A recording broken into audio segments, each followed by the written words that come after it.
Good evening, welcome to Celtic Rumours TV, episode 143 of the Bawz and Bovril podcast. With myself, Mark. Tonight we've got Paul and Terence are still not available, so we've got Big Jerry, Big Campsy boy for our forum again.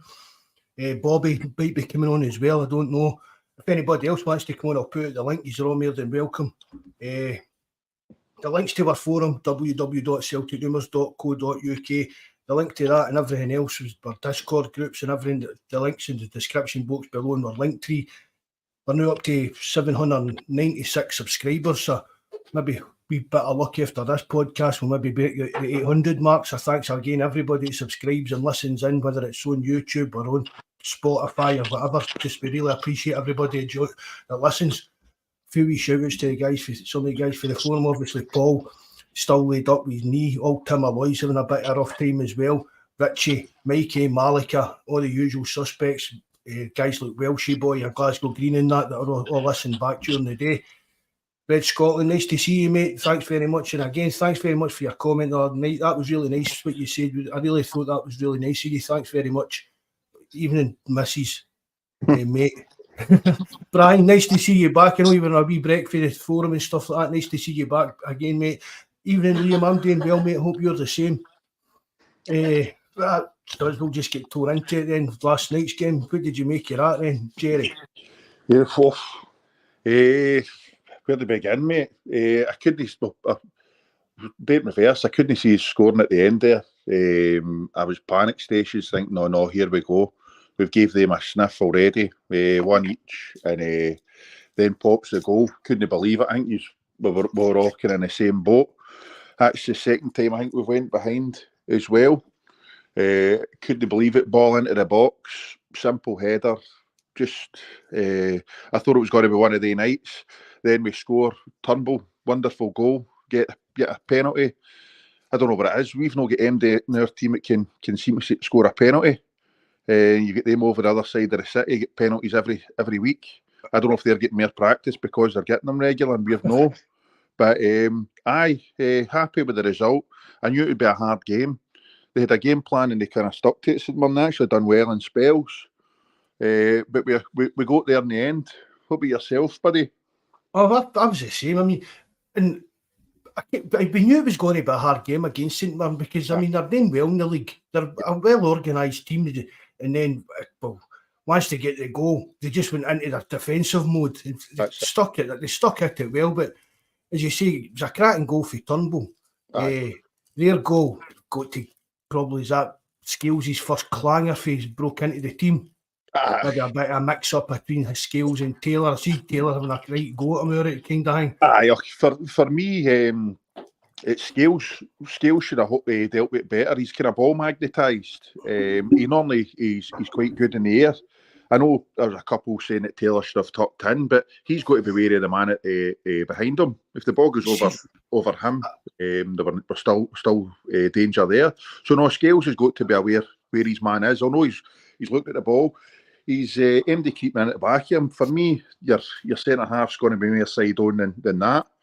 He's got to be looking for his man, but it's the same for me. It was the same as Carter Vickers last week against Atletico. Yep, I know definitely. People are saying Taylor should have, instead of going back, he should have went for the tackle, right? Fair dues.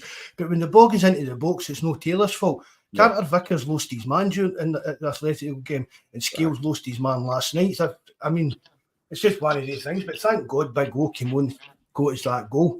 Because we could have played there all night and probably no scored the way things were looking. It was a very composed finish. It was a great goal for him.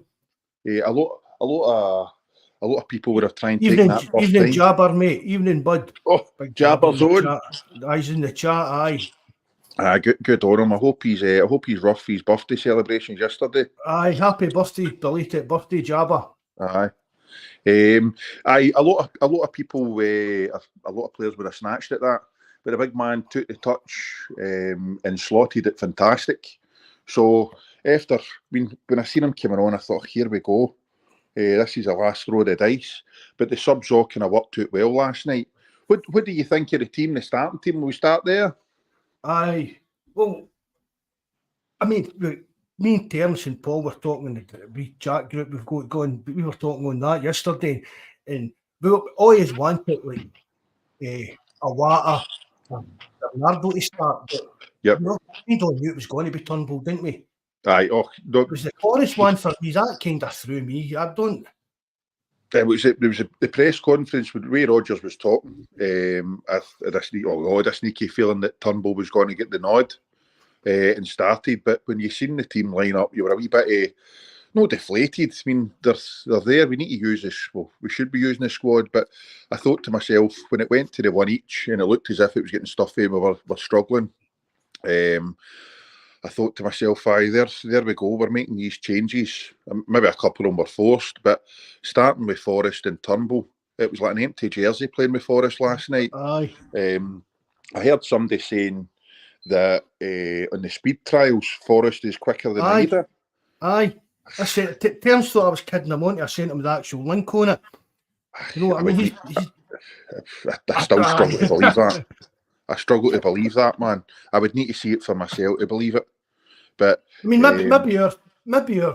I think he was meaning it was like a short kind of, still like maybe 100 metres or something. But if it goes beyond that, Forrest is just he's not get the engine to keep going, whereas Maeda can keep going at the kind of speeds.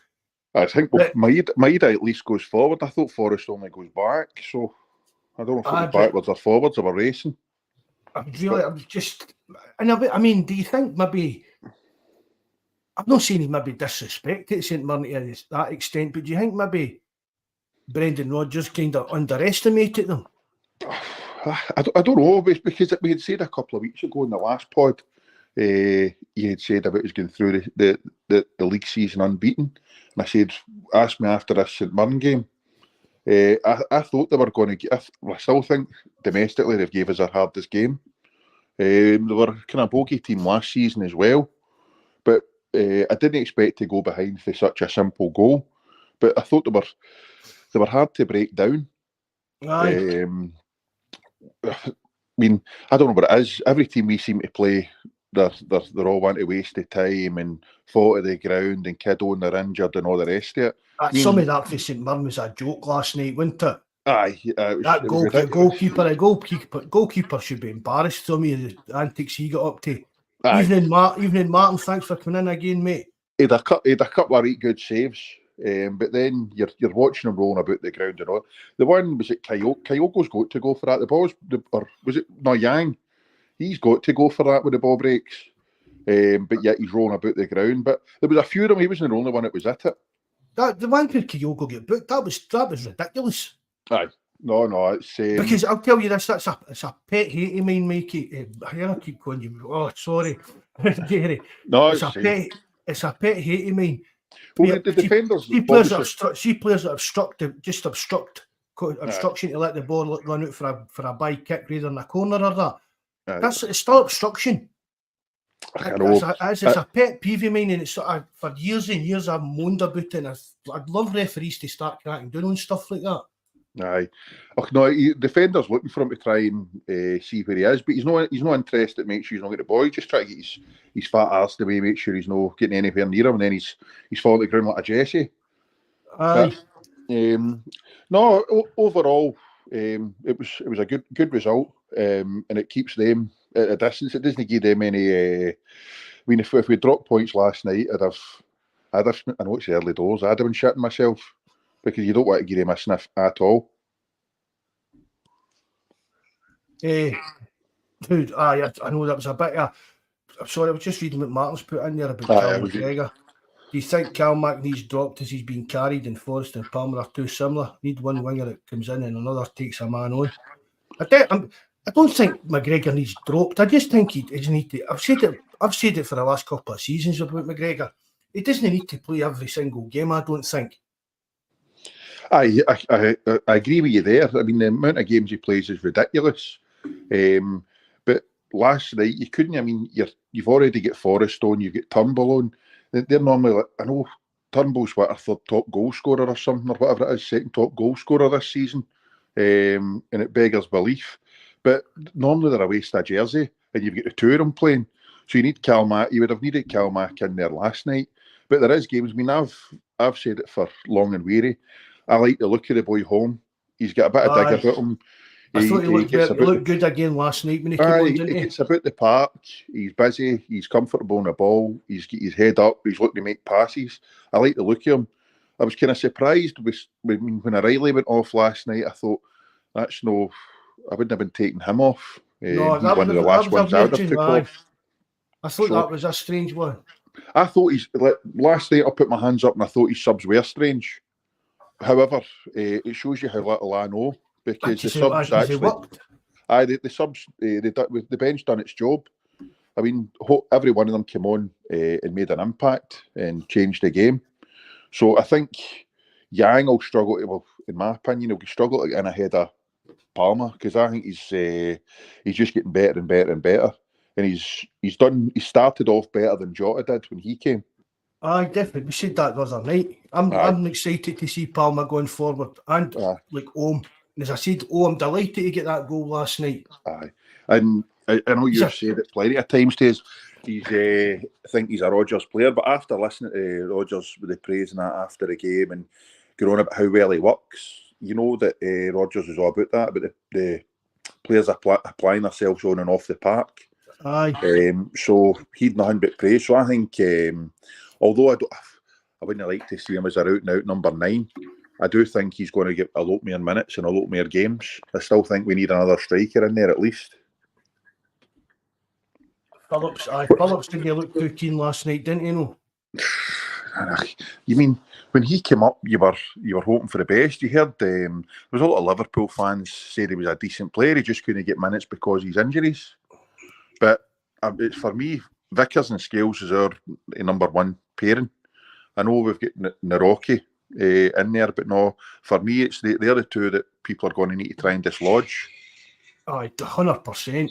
I mean, Phillips is only here on a 6-month deal, isn't he? Aye, that's exactly. I think he'll be away back down the road in January. But I mean, a lot of the Liverpool fans that I spoke to, and Ed Wan put a player profile hang up on the site that he done for us. He's a Liverpool supporter, and he said that he's not a fancy type of player, but he's like your old-fashioned type of centre half. He'll get in there and get tore in, he'll attack the ball and put his head in where it hurts and stuff like that. But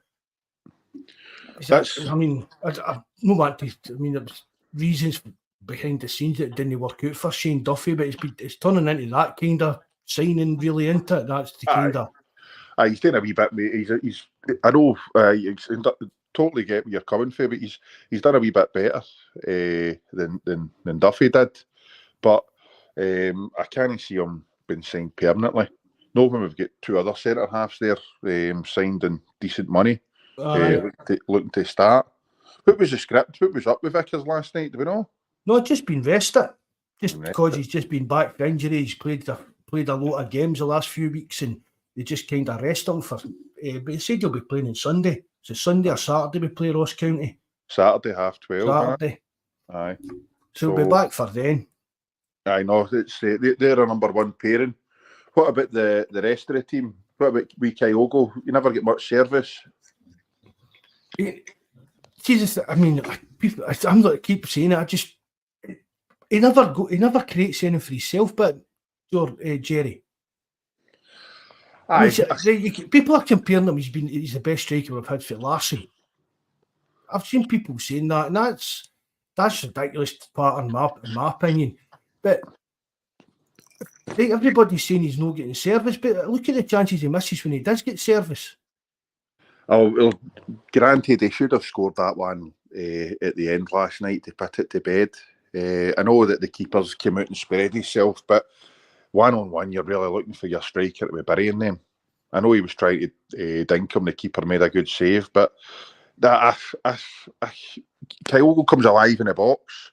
Low balls into the box, sharp passes. We never had a lot of balls into the box. We had plenty of chances that we should have scored for. I mean, Forrest should have buried his. Kyogo should have scored that at the end. So we're needing somebody to start taking more chances and get our heart rates down. Aye. They're Brian saying he hopes Brendan Rodgers not playing mind games with CCV, saying he's rested.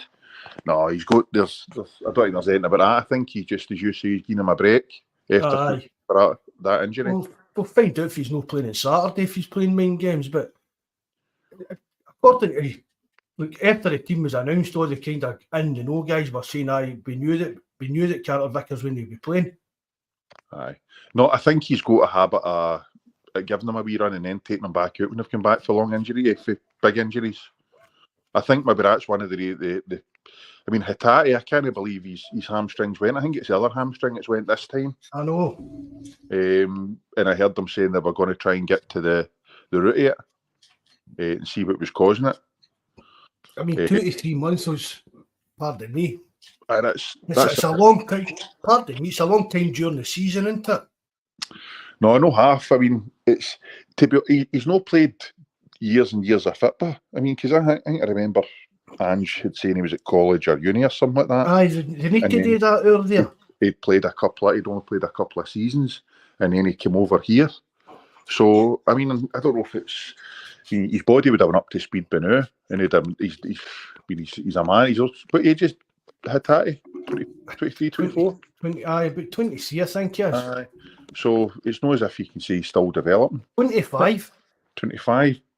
I remember years ago, I know it's a long time ago now, Ferguson was going on at Ryan Giggs. He used to say 2 hamstring injuries a year. I think it was always the first few months of the season, then the last few months of the season. I don't know if it's just wear and tear, but he was out for long and weary, and then he's just back. So he missed the whole. Was it the pre-season? He missed a lot of pre-season. You did, aye. So I don't know if it's been because mind that he was out and all kind of thought, this is. Aye, he's just at it. Aye, this is just like the preparation for him leaving kind of thing. But so I don't know if it's he's not had a pre-season, as good a pre-season as everybody else, or what. I mean, talking about like Turnbull starting last night, right, and then home came on for O'Reilly went to home came on for. Yep. I mean, Holmes just coming back to injury as well, so I'm hoping that once like Holmes speeds up, even Holmes might be going to get the nod or over Turnbull. Do you know what I mean? Aye, I mean Holmes. I wouldn't call Holmes as much a kind of project signing. No. I mean, he's playing at a decent level. He's played a hell of a lot of football, Jerry. You know what I mean? He's not a young.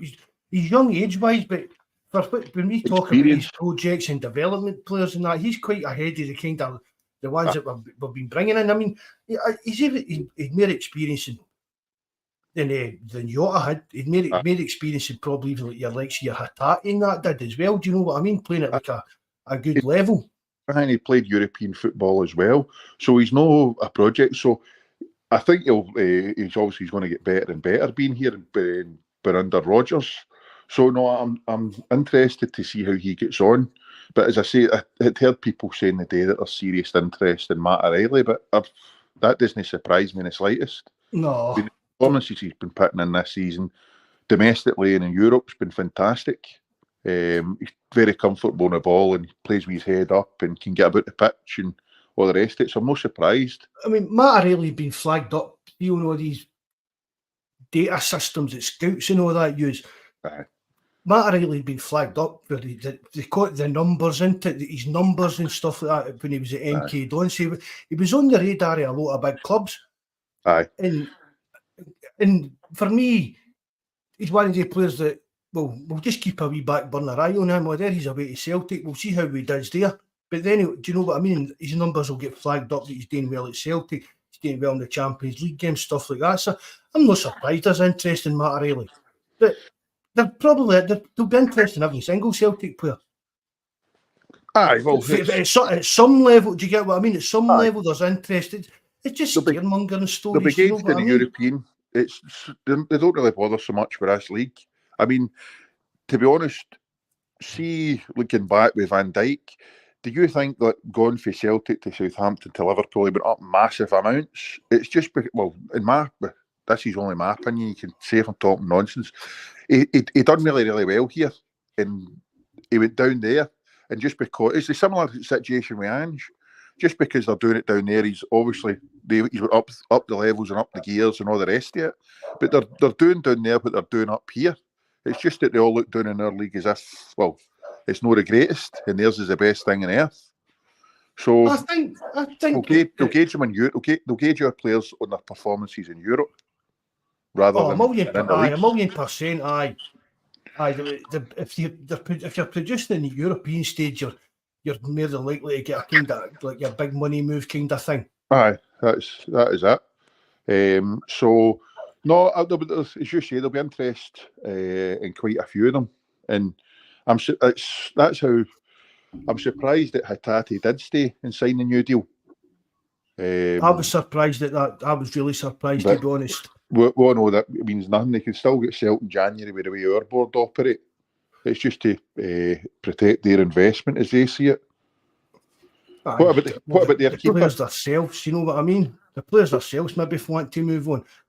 Aye. I thought their keeper was a bit embarrassing. I mean, he did a few good saves in that, but his play acting in that was ridiculous. He should be hanging his head in shame over that today.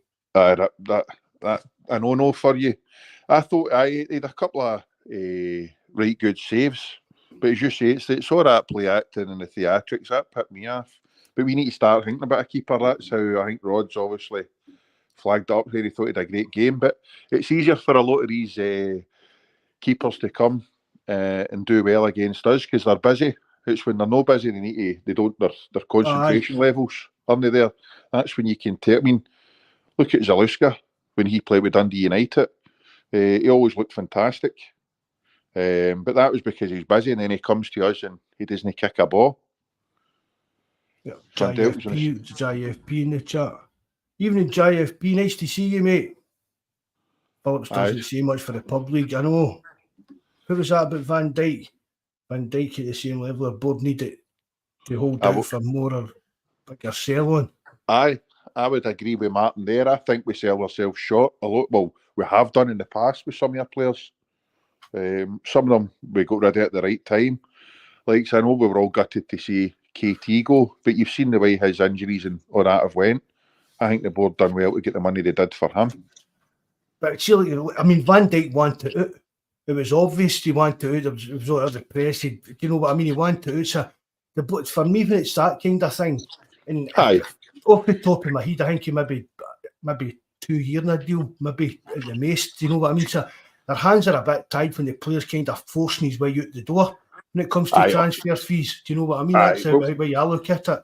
Aye, we all can be flipping naive and want to blame the board all the time for transfers and kid on to ourselves that these players don't ever want to leave Celtic. But we know behind closed doors they'll tell us one thing and kiss the badge and all that.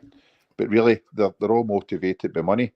And let's see if they perform for us for a couple of seasons, 2 or 3 seasons, and then want to leave. Leave with my bless. Aye, on you go, beat it. You've done your job. As long as we get decent dough for them and they've done a good job, I would never hold it against them. No, you can't. I mean, we were all a bit gutted about KT leaving, right? Because I mean, he made himself he's one of the boys kind of thing in that. But you can't blame players for wanting to move, whether it's more money, whether it's a better, bigger league or whatever. You can't blame them at all in this day and age. I mean, they're even Jota, right? That's got to be one of the biggest mistakes any football player's made in a long, long time. Jota's move. And the money that has made, his grandkids are going to be minted. Do you know what I mean? You've got these guys. The money on offer to these football players in this day and age it's not just changing their lives for the now and then. It's changing the lives of their grandbabies and their great grandkids and stuff like that. It really is. Aye, no, I can. This is going to sound ridiculous, man, to anybody listening. I can understand the Jota one more than I can understand the KT one. Aye. I can tell you the new, hand in my heart, if I was him, I would never have left with a chance to try to get to 10. I don't care what MD's saying. If that was me, there was no chance I was leaving. No, I would have. Was that because Neil Lennon was the manager? Aye, well, I know, enough said there, but I wouldn't be. Was that maybe what was in the back of KT's mind because Lennon was the manager, and was there still a bit of? Possibly. However, my love for Celtic would have been more than my hatred for Neil Lennon, unfortunately. But I do understand. But the money that Jota's getting, what's he getting after tax? It's ridiculous. I It's like, couldn't even guess it, man. But so I can understand that. one And he's not a week's Celtic wage. fan. See, like what we're talking about, see, like what Yotta's getting over there, you know. One week's wage makes guys like us rich men. That's how I look at it. Do you get what I mean? Oh, aye, 100%.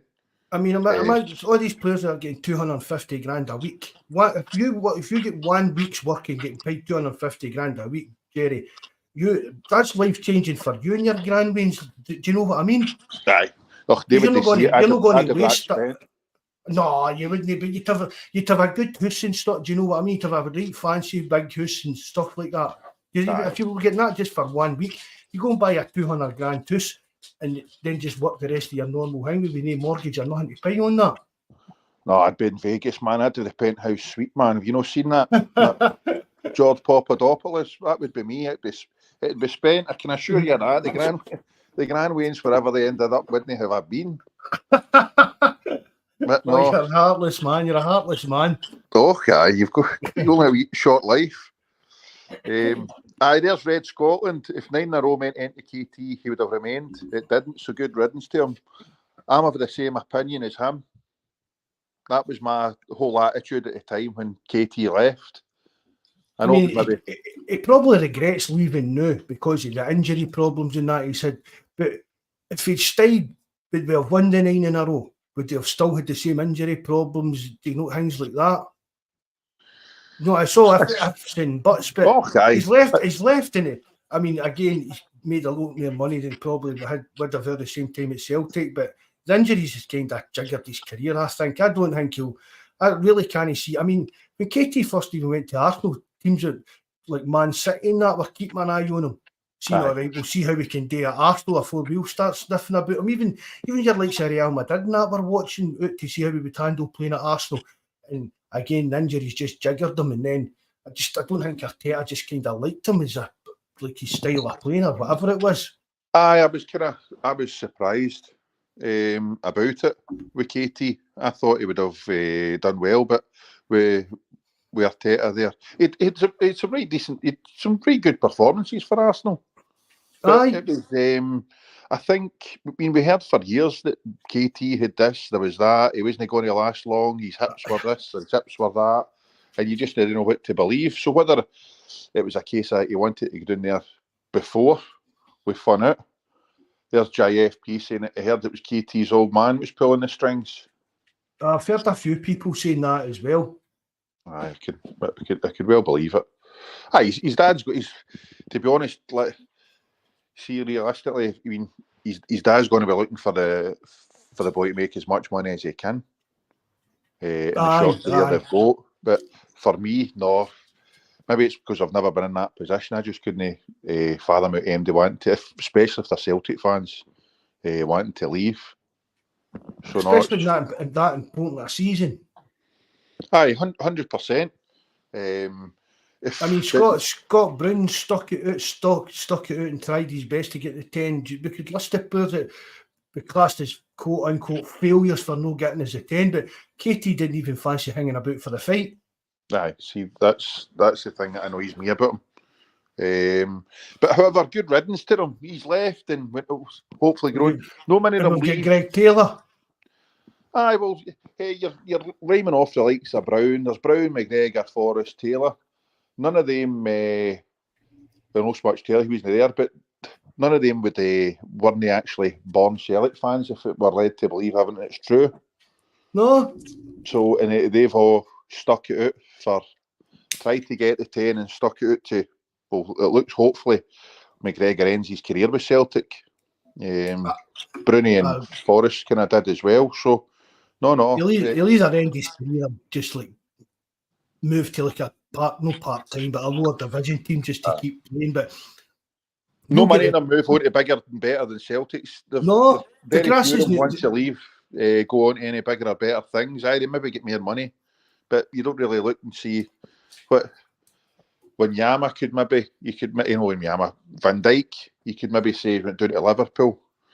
Aye, won European but- Cup and stuff like that. Fair dues, do you know what I mean? But Aye, so there's no, as I say, the rest of them haven't really set the world on fire. Dembele, there's been Edouard, more. the I rest. mean, that Dembele's another one. That's I mean, it. surely, what age is Dembele? 26 or something, just. Aye, 26, 27, aye. And Get it. he's away to Saudi Arabia. You Aye. can't tell me there wasn't teams. I mean, we spoke about it. I'd have loved for Celtic to put in an offer for Dembele when he was on a free. Aye. Do you know what I mean? No. It'd have been ideal with Kyogo behind him. But realistically, it was never going to happen because there's always these big kind of rich. Even down in England, somebody, even if Celtic could have put together a 50 or 60 grand week deal together for him, somebody down in England can 80 grand a week, 100 grand a week. Do you know what I mean? But aye. But I mean, he's aware to Saudi Arabia and just these guys are going out there. And I don't think they realise that they're kind of dragging him off the radar. Aye. Kissing goodbye. That's not for me. Kissing goodbye to the kind of any chance. But Dembele was never going to really get near the French team or that now. But they're kissing goodbye to the international careers and stuff like that. I mean, Jota's not going to get. I mean, that's Jota already lost 6 months of his career. For a young player that's only played a couple of seasons, as a full-time professional at Celtic, that's a big kind of drop in a player that's trying to build a career. Aye, well, I mean, that's it. I mean, he came for their reserves, right? So nobody heard them, obviously, unless you're a scout and into that. But nobody heard of Jota. He came to Celtic, made his name, he's away to Saudi Arabia, not even playing over there. So, I mean, obviously, when he does eventually move back to Europe, somebody will sign him. But what you're trying to say is the Saudi Arabia and Scott Bain. I'm not even that. Scott Bain's at least getting on their bench. He's not even getting on their bench, isn't he? It'll be David May. He'll be picking up all these trophies, never kicked a ball. I've been disappointed if KT had returned this season. The Greg Taylor had been bagged for a guy who's brought it. I don't want to see him back at the club. I'm with you on that, John. I agree with that. Aye, I was well against that. Definitely. Put away, that's Martin saying the past is a past. What about last night when the fans, did you think that had an impact on the team, the way we played? But if we were sitting watching the telly, there wasn't any sound. There was no atmosphere at all, really. Nah, I know. I mean, you could actually, it was like you could hear like the individual shouts and stuff like that. It was like watching an Aki's game or that on the telly. You could hear what fans were shouting. Yep. I know that there was a few on our bus that had said they weren't going to the game and they weren't going to be back until the board had kind of changed their stance. So it's not just the ones that have been banned. There is a rake of fans going to be standing with them over this. So so there should be. Aye, no, I agree, but you've got the flip side of the coin, and had boys saying, "Well, you're there to support the team. You're not there to the fans." But I'm in agreement with yourself in all this. I think we need to make a kind of stand together. I mean, the people have stated it before. The board are happy to use all this Ukraine stuff and stuff. Use the political stuff where it's wanting to sell jerseys and sell this and sell that. So they can't have it always. They've got to make a definite stand one way or another. And the club are being attacked by. There's all sorts of folk coming out with different. As your head coach of the national team came out and called Celtic anti-Semitic. That's exactly. Let's see if the board's grown a pair of balls to come out and fight, stick up for not just the fans but the full entire club. He's labelled that full entire club anti-Semitic. He's an idiot. If you maybe need to read up and see what anti-Semitic means. So it's up to the board to either make a stand and back they've got see the board. See, even when we're running, there's never always been unity between the board and the fans. But the bizarre thing is they've actually got a chance to do that. See if they actually come out and kind of made a strong statement agreeing with what we've done. You've got the chance to create a siege mentality here. and everybody kind of unite in the one. But it's Celtic's board. As I keep saying on the forum and that, Jerry, it's not just the Green Brigade that support. No, not support 100%. Palestine. 100%. This And the Green Brigade, I mean, they're Martin saying it's evening, Greg. Nice to see you, mate. Thanks very much for coming in, Greg Summers. They're Martin saying there. It's a shame, but mob mentality, rushing turnstiles at Hibs and abusive to staff and Pyro's going to get our ground closed for all fans. That's not going to happen, Martin. No. You're not going to close Celtic Park for something that happened to Hibs and stuff like that. Stuff like that happens at games every weekend. Every single weekend, do you know what I mean? And I mean, see if you watch Celtic games and stuff like that, Pyros just doesn't come out where the Green Brigade are. No. It's just everything just bad. It just seems to be harped on to like, oh, we'll blame the Green Brigade for it and stuff like that. Actually, the thing was that Asthmatic Celtic Supporters Club. They were the ones that had started the petition to get it stopped. Don't get me wrong, like, I used to love, see back in the day when you watched Italian football and all the rest of it, you seen all these flares, even in Turkey, you seen all these flares and pyros going off. I thought it was brilliant. I was like, I want to be in amongst that. That looks fantastic. But don't get me wrong, it can go wrong, but it looks brilliant. It does. But they get fined. But see the thing about it, Jerry, they get fined for all this, I know. The Green Brigade? No, other teams. I mean, Feyenoord get fined for it was a fuck Celtic banner. It was a Green Brigade skull with upside down. I seen it. Remember that? With the red circle, with the close fruit hanging that. They get fined something like €17,000 for that. Yep. They get fined something. This is all against the Celtic game. They get fined something else for pyro. They get fined for another thing as well. And I was on one of their forums, and they were all laughing. They're not just laughing and joking about it. Saying, geez, what's that? Us, we're up to the third highest, the third highest in the FIFA, the UEFA fine league and stuff like that. Celtic, I don't understand why Celtic fans get so worked up about this. It's a crowd of young guys going to the football. Right, I'm not right. A lot worse went on in the jungle. See if there was pyro back then, the pyro would have been. They couldn't have stopped that. You know what I mean? In the jungle back in the day, and I know teams have moved on and stuff like that, but. It's a crowd of young boys that are going to the game. Hey, I'm not. I see if the stuff about attacking and threatening people. Not I don't. And I'll admit it. I've been in that section of the ground and things like that, and I've never seen apart from. And it's mostly like the police that are the police are standing there. But they've got ski masks in that one. Do you know what I mean?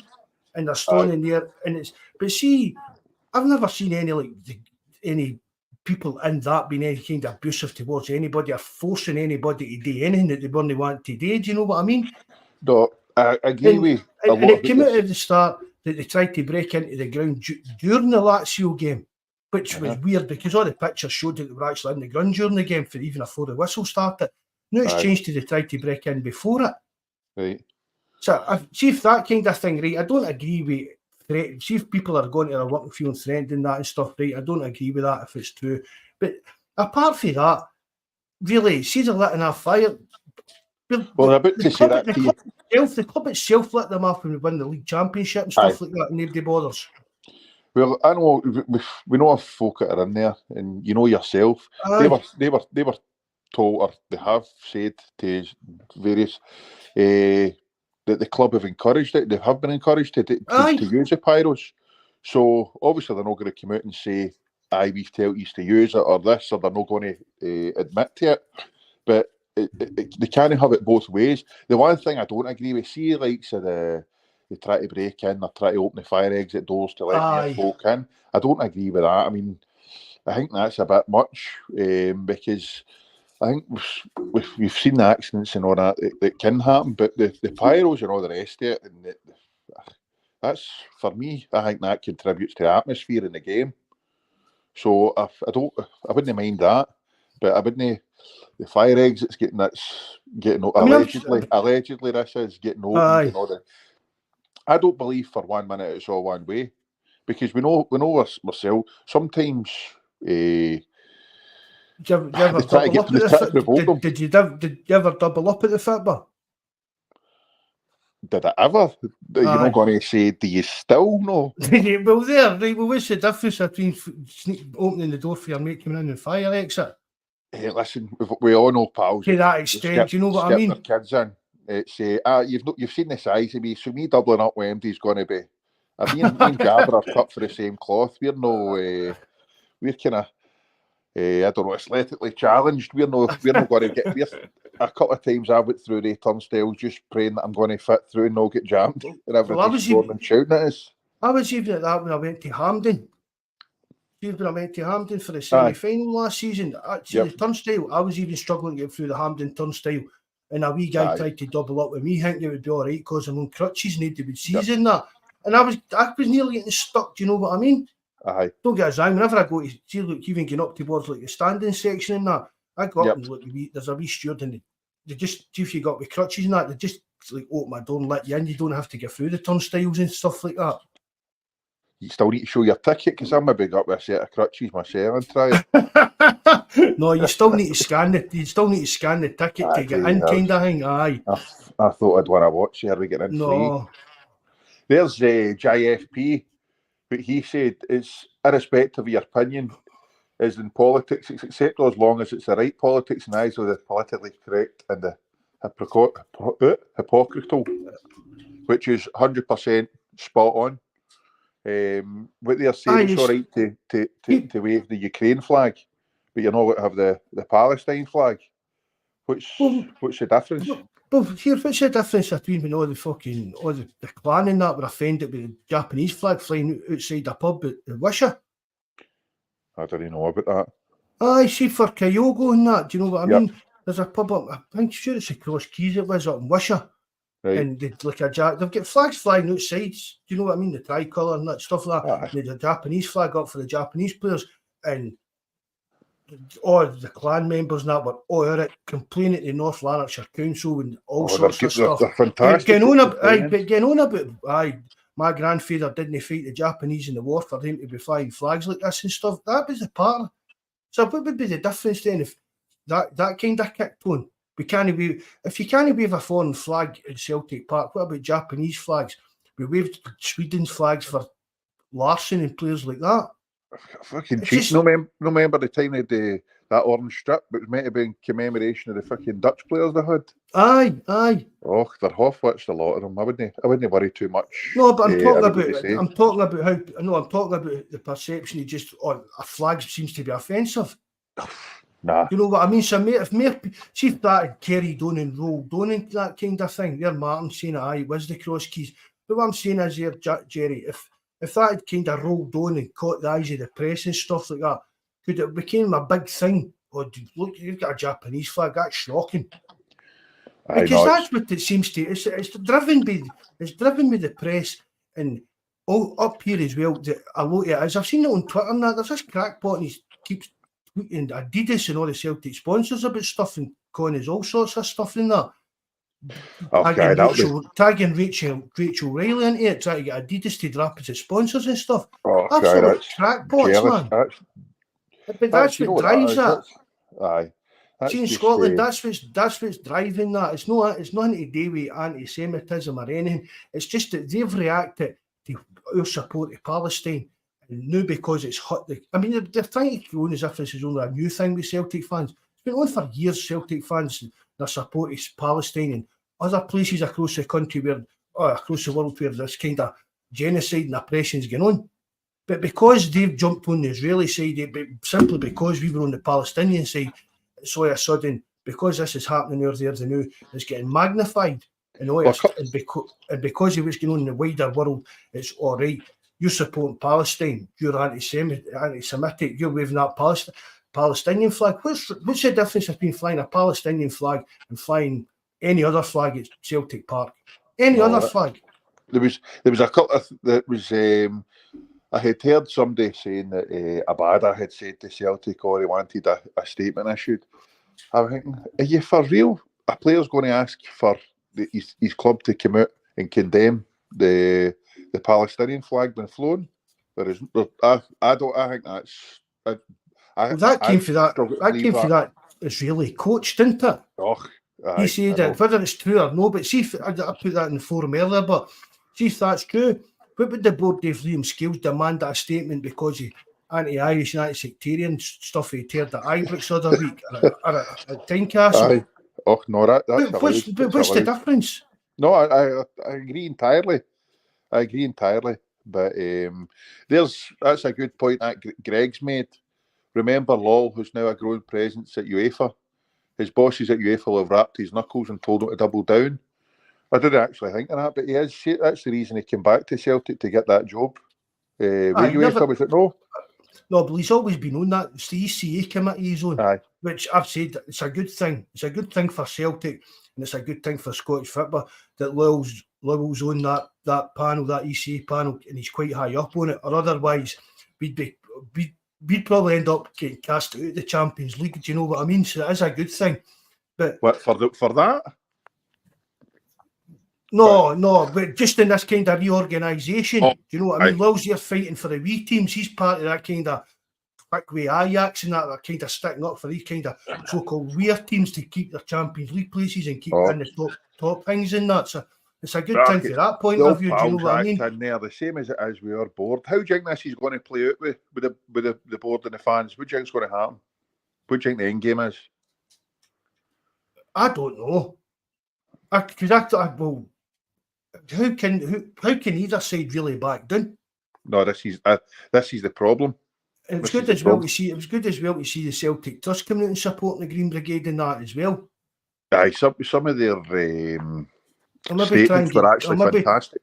I'll maybe try and get Jeanette Finlay to come on the pod one night. I've had Jeanette on before, so I'll ask her again if maybe she'll come on. Jeanette's bang on, man. Was it their statement that got released just before the game last night? I think it was. Aye, that was fantastically worded. And the boys as well, that they got up and walked out. That's the other ultra group that for the other side of the stadium. Aye. See, that's another thing. People could go on about the Green Brigade this, the Green Brigade that. They forget that there's another ultras group that are there as well. Listen, they're trying to say that it was nothing to do with this Palestine stuff, but we know it really it is.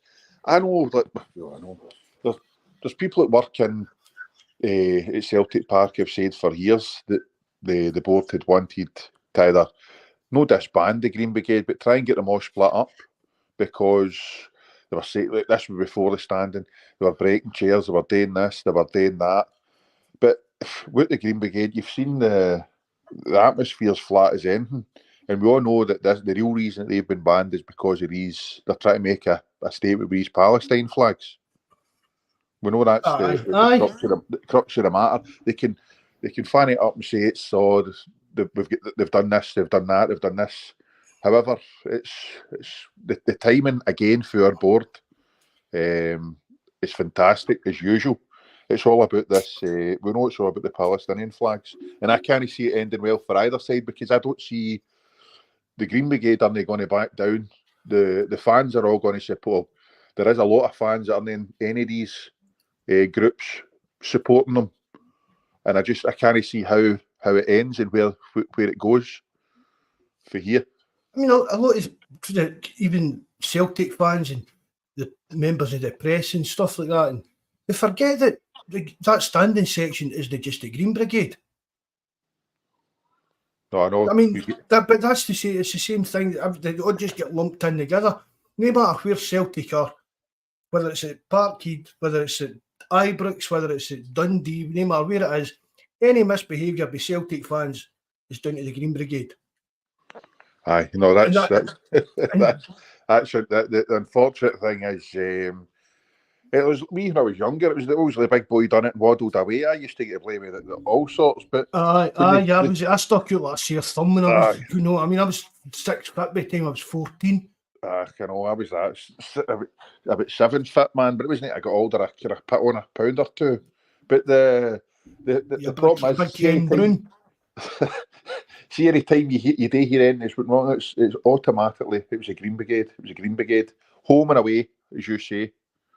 But I mean, I've got a video of one of the guys off the forum, right? And you wouldn't believe him. You wouldn't believe it who it was. You know, they all know it'll be so and so, right? It wasn't.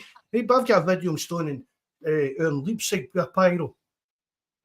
Aye. Nothing to do with Green Brigade. No, in the Green Brigade or that, but he's out there with pyro and stuff like that. Do you know what I mean? Yep. It's not always the Green Brigade. Do you know what it's like? Even when we went to the football and that, we were in, we kind of no gang, but you know what I mean? All your mates kind of hanging that, and we used to double up with tickets and getting foot of the drink, sitting drinking vodka Bovrils and passing joints about and stuff like that. Oh, come on, you did not. That's But- shocking, Mark. I thought Aye, higher but- of you. But nowadays, do you know what I mean? Get them out there, bringing the club down, and you're not bothering. What? You're not bothering anybody. I heard it wasn't actually Green Brigade that done the Palestinian flags. It was Chelsea fans anyway that had just got tickets to get in there. You know what I mean? So it wasn't really them. But it was only the Green Brigade that had flags. That's what I'm saying. Look about the stadium. There'll have been wee women and young lassies standing there waving flags at the other end of the stadium. Hey, it was all over it. I'm not saying they should get banned either, but I'm just saying it was just the Green Brigade. Nah, I know. And I think this is what it is. I mean, I'm not talking for anybody apart from my opinion here. I'm not saying this is what the Green Brigade think or what Celtic think. But I think they've been maybe keeping all kind of dossier. They've both been keeping all kind of dossier. And this Palestinian thing's been the kind of, right, we can nail them if we throw this. We can throw all this in at them as well. Aye, that's 100%. That's what they've because done. it just seems to have been stuff that's happened in the past couple of weeks. Aye. No, there's absolute no doubt in my mind that the club have been keeping dossiers and all the rest of it, and this has happened, that's happened, and all the rest of it, so that they can use it if there ever came a time that they had to do something. I mean, they're always, they're becoming too militant or this and or that. But as JFP said, the club needs to engage with the Green Brigade to resolve it, the issue for the good of the team, and recognise that just because they find their opinion offensive, that doesn't make the opinion wrong. Who is this guy? He's fantastic. I couldn't agree more with him. John should be our CEO. John should be Celtic CEO, man. Either that, he's the capo of the Green Brigade. One of the two. But I definitely agree. But see one way if Celtic want to take a lot of the power away from the Green Brigade, put another standing section in. I said as well, see the corner where the Green Brigade are? Yep. Why not put one at the other end of the Jockstein stand? So you've got two standing sections at the bottom of that, and let like the boys group fill that one, and the Green Brigade fill their bit. We set rules will be any of this threatening any. No, I mean if this is harm, you're not threatening anybody. What your tifos and that are, we want to see them. Mm-hmm. Do you know launching what I mean? fireworks for one end to the other to see who can some missiles in the air. I'm up for that. No, but see if they want to, I mean, it's like when they done that thing. Was it you were probably in it? Was it the women's game, Jerry? The big massive Celtic end thing. You were probably there. Aye. I know you're a big fan of the women's. I know you're a big fan of the women's team. Aye. But I disbanded the now. But that's the because it's like everything's just focused on the Green Brigade. Yep. I mean, it does my nothing that the Celtic fans that go to games and sit there and all the day sit and watch the Green Brigade. Aye, I know. Videos of them put on Twitter for likes and stuff like that. Aye, and then they're calling them all sorts of stuff. You've seen them when you're at. I told you about man. They've paid their money, but when they go to games and they're just want to take the pictures and the videos, and they'll sit there and take pictures of the Green Brigade in their cell. And you think, what if you came and paid money for to do that? They bring the it's part of the match day experience at Celtic Park now, and Celtic as a club and the board have helped promote that. They've made money off the Green Brigade over the years and stuff, as I've said earlier. Exactly. Admit it. That guys high up in Celtic have encouraged a lot of their kind of behaviour, if you want to call it that, whether it's good, bad, or indifferent. Aye. And so the way to take away that power is make more parts of the ground that type of atmosphere where other fans can congregate and do stuff and other. Do you know what I mean? And take the spotlight away from the Green Brigade constantly, as if it's just aimed at the Celtic support. Well, see, that's the only. No, I'm not saying it's a downside because I think the Green Brigade are fantastic, and I mean some of the stuff they do away from it goes unseen and unhit. Well, nobody us, but you know what I mean. There is a lot of people out there don't realise the good they do away from. Celtic. The food bank collections and stuff like that, and their charities and stuff. Fantastic, but every day when you go to the game, everybody looks for the Green Brigade to start the songs and to be doing something and all the rest of it. I mean, there was times before that songs could start in the stadium for all over the place, by anyone. But now there's a lot of them that go to the games and expect the Green Brigade be the ones to start the songs and create the atmosphere and all the rest of it. They expect the Green Brigade to entertain them. They turn up to watch Celtic and expect Celtic to entertain them, but they also look to the Green Brigade to entertain them without having to do anything themselves. 100%. That's exactly it. I mean, that's one of the reasons it is kind of so successful, because they're trying to bring back a kind of atmosphere that we grew up watching Celtic with, and without them, I mean, whether you agree with their politics, whether you agree with Pyro, whatever, so you can hate them for all you want, but not one person can fault the Green Brigade for their efforts in creating an atmosphere at Celtic Park, because they're the only people that consistently do it. 100%. Rain, hail, snow, shine in the park. You know what it's like. You're always going to have them. And the team react. I don't care. That was the only thing. See, when it's a flat atmosphere inside the stadium, there's nothing worse. See, when they start getting all the fans going, get the team going, you actually feel as if something's going to happen. That's how like last night, with a lack of noise and a lack of fans, you start thinking, shite, is this going to be another one of these games where we've thrown it away? But I know there's the age-old saying, a fan's never won a football game in his life. It's the 11 guys on the pitch, but they certainly lift that to play a lot better. We saw that in the COVID season, didn't we? Aye, least said the better, man. Mean that was a massive factor in that. 100%. It was. We couldn't get the flipping training game mentality. I don't think that season. No. It was. I know it shouldn't be, but it must have been difficult to motivate yourself to be playing in that for what you're used to. It was going back like playing in a flipping public park, with two men in a dug watching it. And the Ibrox club, they revelled in it because there was no pressure, there was no fans here to put pressure on them. No, that's exactly. Everything that was just a freak season, hopefully, and it never occur again. Enough fans gathering outside the stadium. Desmond will leave when he realises we're no longer asking. He'll do as instructed. The fans are sovereign. Nah, can I see Desmond ever leaving? Nah, neither can I. I think he's wanting to pass this down through the family. Is it not? His son's choking to take her. I've heard that, man. If his son's dying to take over, and he would want to change away. I don't know if it's just wishful thinking. No, he's meant to spend a few quid. No, but his son's meant to be like kind of us. You know what I mean? A kind of what would you call it? A normal kind of supporter. I mean, obviously Dermot Desmond's a Celtic supporter, but he's been you know what I mean? He's millions of pounds all his days, but his son's like loves Celtic. Oh, he's a Man U fan. Who are you kidding, man? He's like that fraud Stuart Desmond. Nah. I think so. No, I don't think so, no. Well, we better get that freaking purse strings open then, man, and start ploughing some serious dough into us. But there's one of his sons that's meant to be, he'd love to get the chance to take her, and maybe, I mean, I'm not saying he's got to come in to David Murray done and bankrupt us, but he'd love to push the club on and see what we could actually do. That's all our dream. As long as we can push his own, but no push his own that it's going to snooker us long term. Evening Eddie, wee tiny Tim for the forum there. That's who Eddie is. Jabba, Jerry. Jabba. Eddie, Jabba, Tiny Tim, John, what help you? Aye, too many of them. Martin's right here. This is one for me. Right, what's the term? People saying you get in and you agree to the rules. What is the terms and conditions in season tickets now?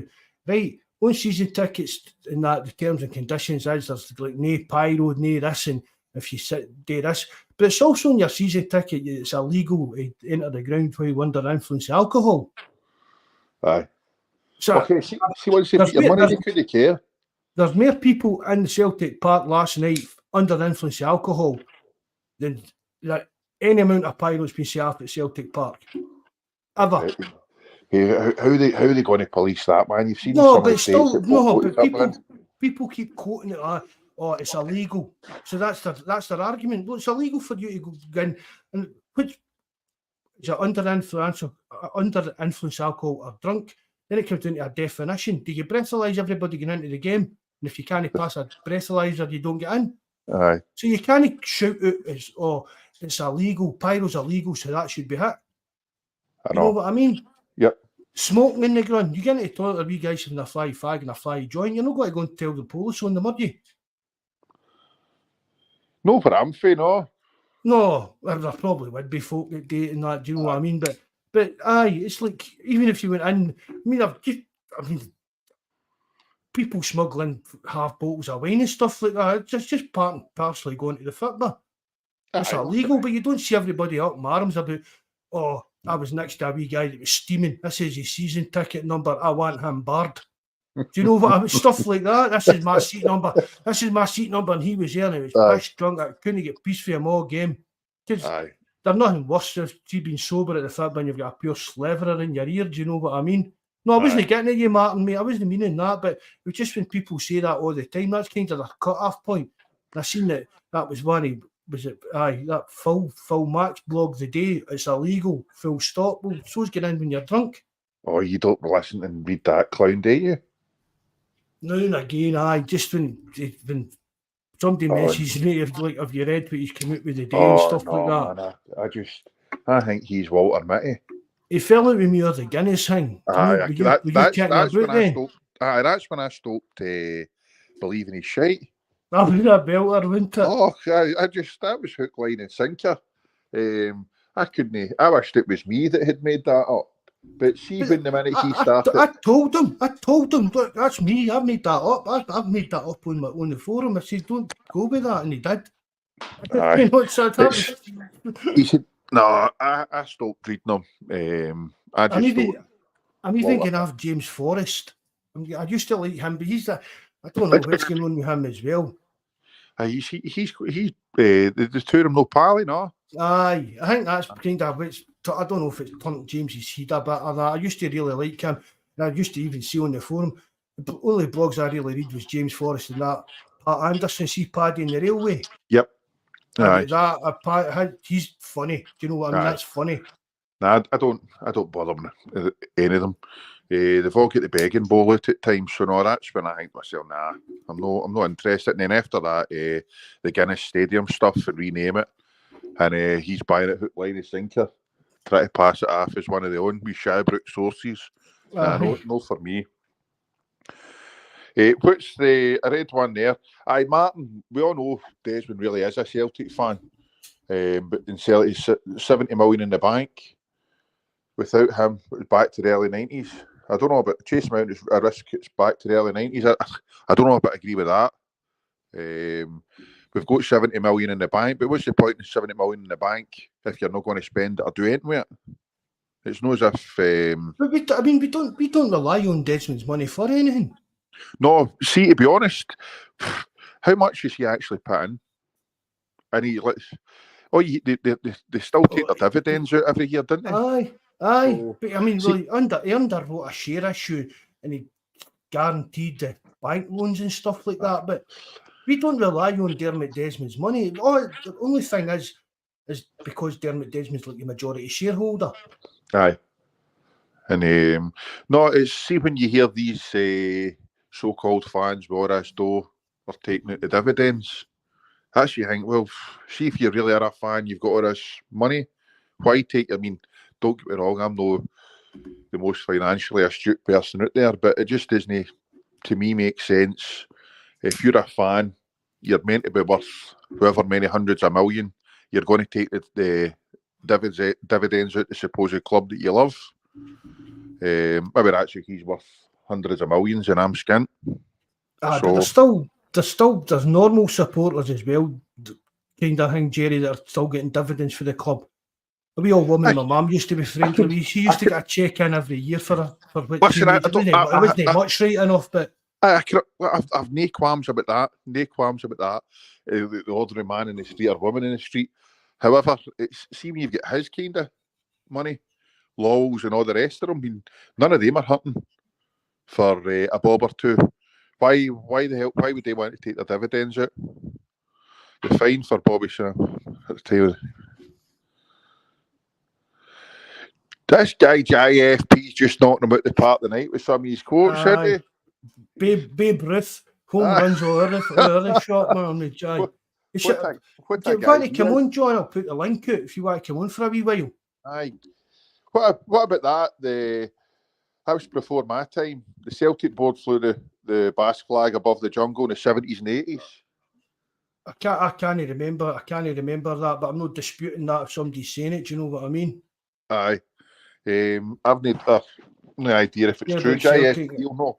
Gregor's saying it's true, sir.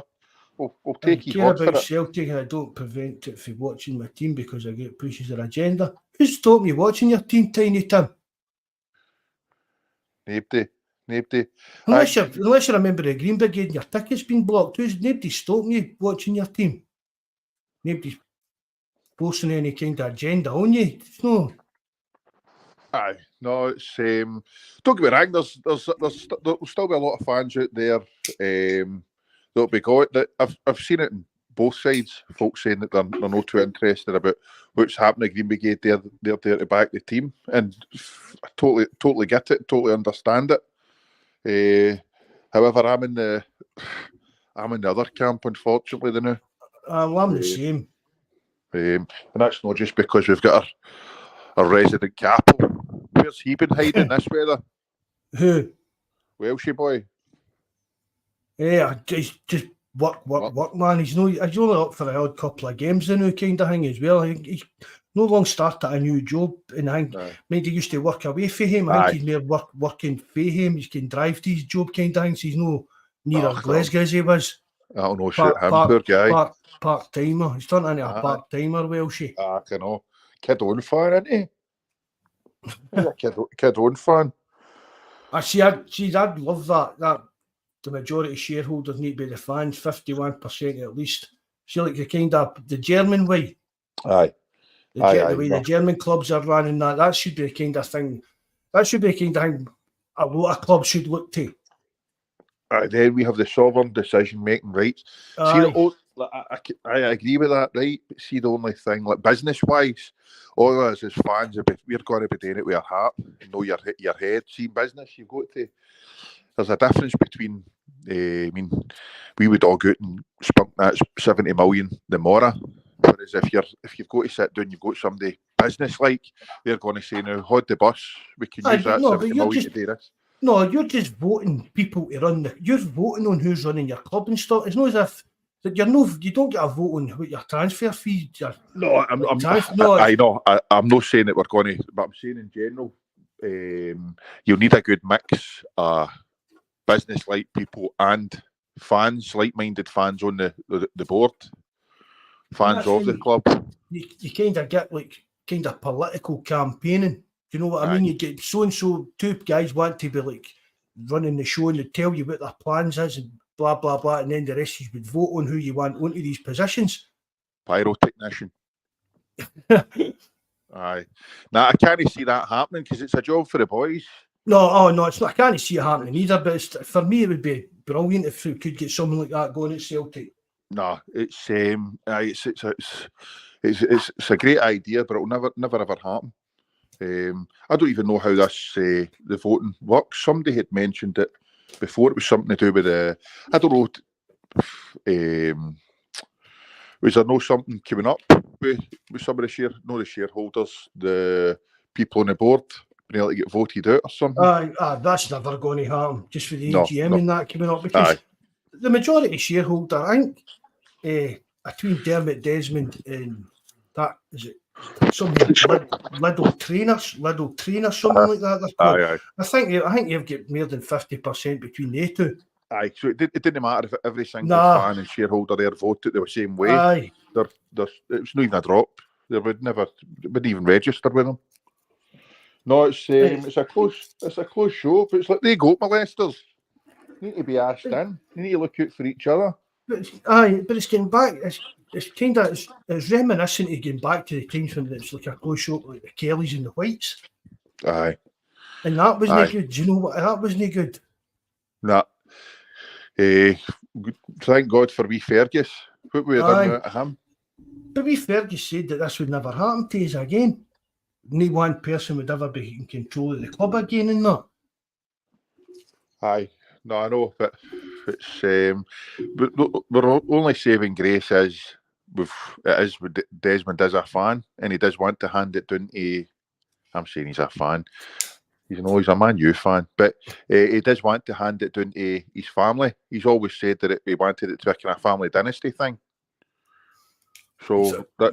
And Peter Wells tell his boy the same. Aye, well. What do you make of him so far since he's come in? Well, Martlow? Martlow. Boy. I love boy. Well, for me, right, he's obviously failures, but he's obviously success as well with some of the signings. Mm-hmm. Do you think Ange was his call after his ties with Man City and all that?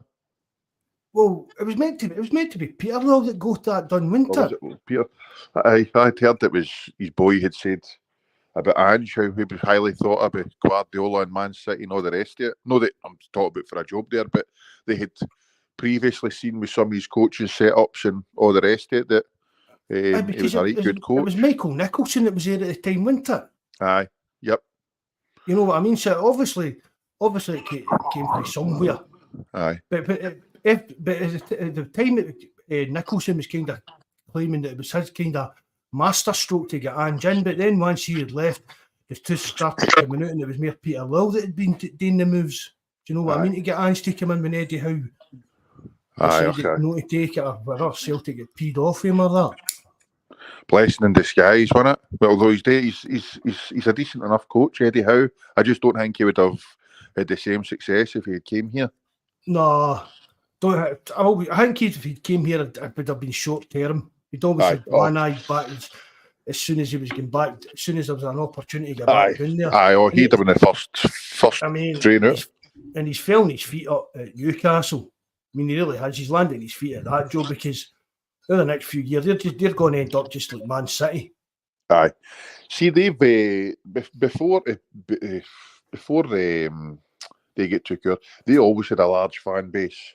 Anyway, they were always a club that was they're a sleeping giant down there. And now I think with the way things are going, they're only going to get bigger and bigger and bigger. And they create a decent wee atmosphere down at their games rather than the Etihad. It couldn't give tickets away to some of their games. Newcastle Wolves, it just says this. They say no matter what division they're in, they sell out their stadium every week. Aye, no, that's exactly it. I'm not a great fan of Newcastle as a city, or even a football team, or their accent. I get a cheek to even slag somebody else's accent, but they'll really buy into that because it's like Man City having to just regenerated the football club. They've spent millions in the full area. Do you know what I mean? Aye, they've regenerated the full area with stuff and created employment and stuff like that. And as you say, they can't even fill the stadium. See, down in Newcastle, I'm not saying it will happen in 2 year time, 3 year time, but I'll get seen 10 year time. Newcastle will probably be in the same level as Man City. Aye, I think easy. I think.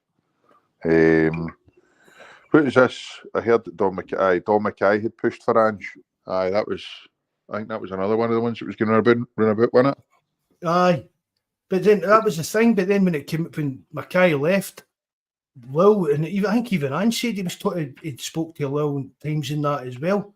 Mm-hmm. I think there must have been something to do with obviously the City group that he's popped up on their radar, kind of for some reason. I mean, it was that left field, wasn't it? Oh, hey, listen, there was nobody more cracking up than me. I mean, I remember coming down and speaking to my dad after a game and thinking, what is somebody that's been coaching in Japan and Australia got to know about football? And then they're signing Japanese players to play in Scotland. I was thinking, who is he? What's happening here? And then after we lost the first few games, after we lost the first few games, I think this guy's off his chump, man. What is happening here? But then we've seen what happened. Some of the football was the best we had played since Tommy Burns days. So, I'd never heard him, but see when I saw him, I did recognise his face. You know what I mean? It must have been managing Australia or something like that. But it's still, I don't think any's were that keen on it to be actually looked into him. Aye. And anyway, stop talking about Angelo JFP when we're back. Aye, he's looking out his Christmas Christmas jumper soon, isn't he? Aye. What is this? Slight change, but it'd be interesting to see how the authorities react to that pyro show in Dundee. What was that? Did you not see it last night? No. Their game kicked off late, and then I don't even know what point of the game it was, but the full stone just lit up with pyro. Who was this? Dundee? The Orcs? The Orcs. Full stone lit up with pyro. The smoke alarms and fire alarms went off and stuff like that, and the ref took... Is that how they never get their penalty this morning? I knew their game had been delayed. Somebody had said their game had been delayed because of traffic or something. I think the weather was bad up that neck of the woods as well last night. Aye, and indeed it was zombies. Lock your doors. This pyro, the players had to get took off the park. And I think it was 15 or 20 minutes it was delayed for. Oh, no. But you've even heard that. No, I never. I don't pay much attention to it, to be honest. No, but see if it's but I'm talking about. Even on your mainstream medias and stuff like that.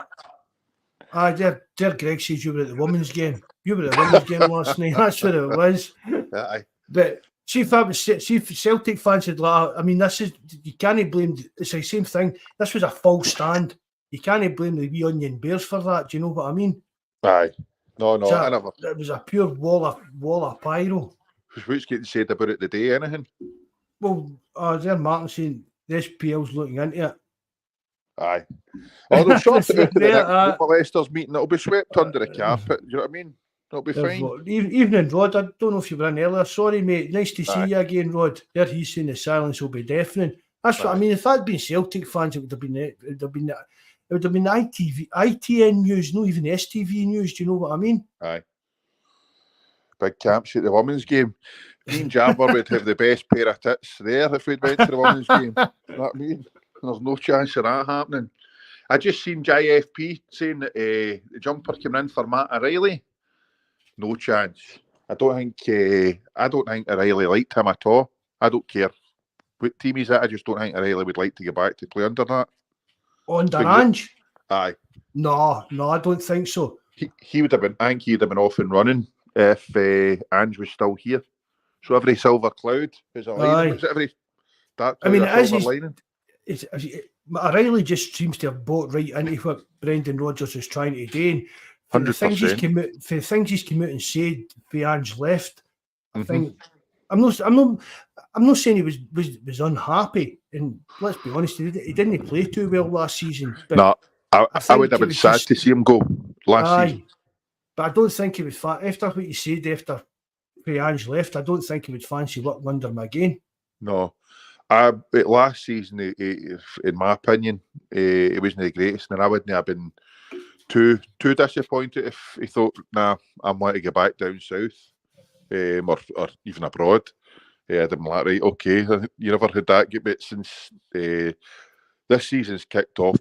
He's been our best player by a country mile, and his games went right up through the gears. He's been the best player in Scotland so far this season. Aye, without a shadow of it. If he keeps that up, man, he's a certainty to get the Ballon d'Or next year.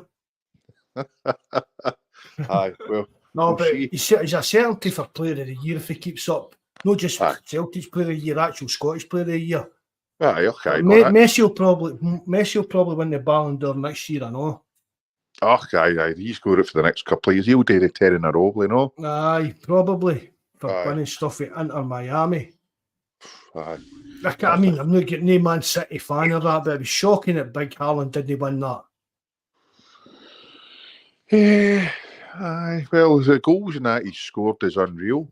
I seen a thing where that clown, I was going to say that clown Carragher, had went on about back in, was it 2003? Was it Carragher or Richards? One of them had brought up a stat.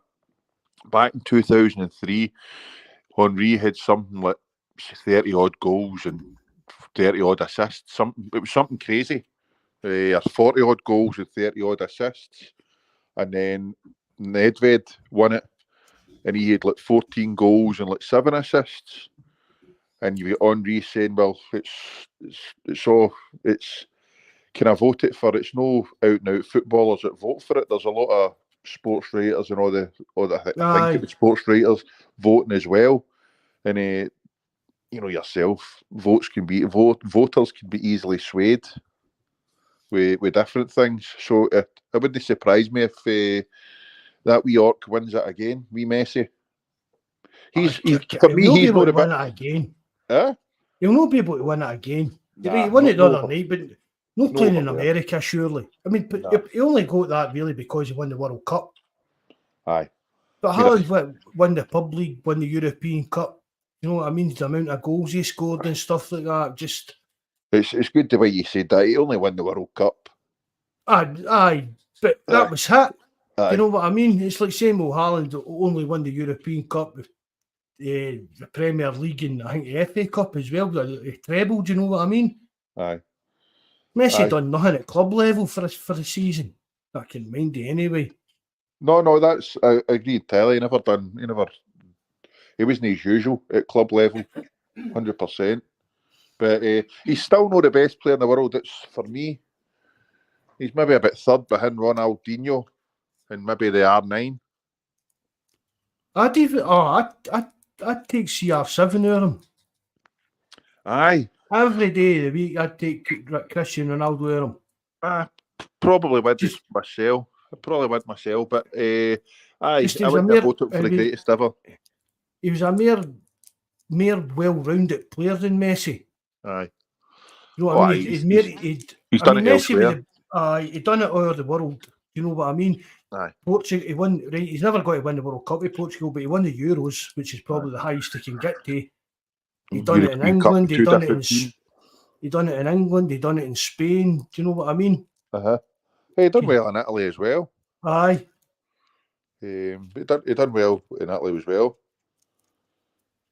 Thierry Henry would have been the best player at UK at the time if Larsson hadn't been at Celtic. Aye, you got a good point there. Martin's obviously been on the shots. He's wanting to see Turnbull, Matt, O'Reilly and Iwata. Turnbull to finish the chances Matt O'Reilly creates. Oof. It was some strike last night with Turnbull, but no. It was a cracking goal. Aye, what else did he do? No, that's missed a penalty. Right, he scored that goal, cracking goal. But apart from that and missing a penalty, what else did he do in the game? He's a waste of a jersey at times. He's a waste of a jersey, unfortunately. I want to see. I'd like to see Iwata getting more chances, definitely. Aye. As we've said, home 100%.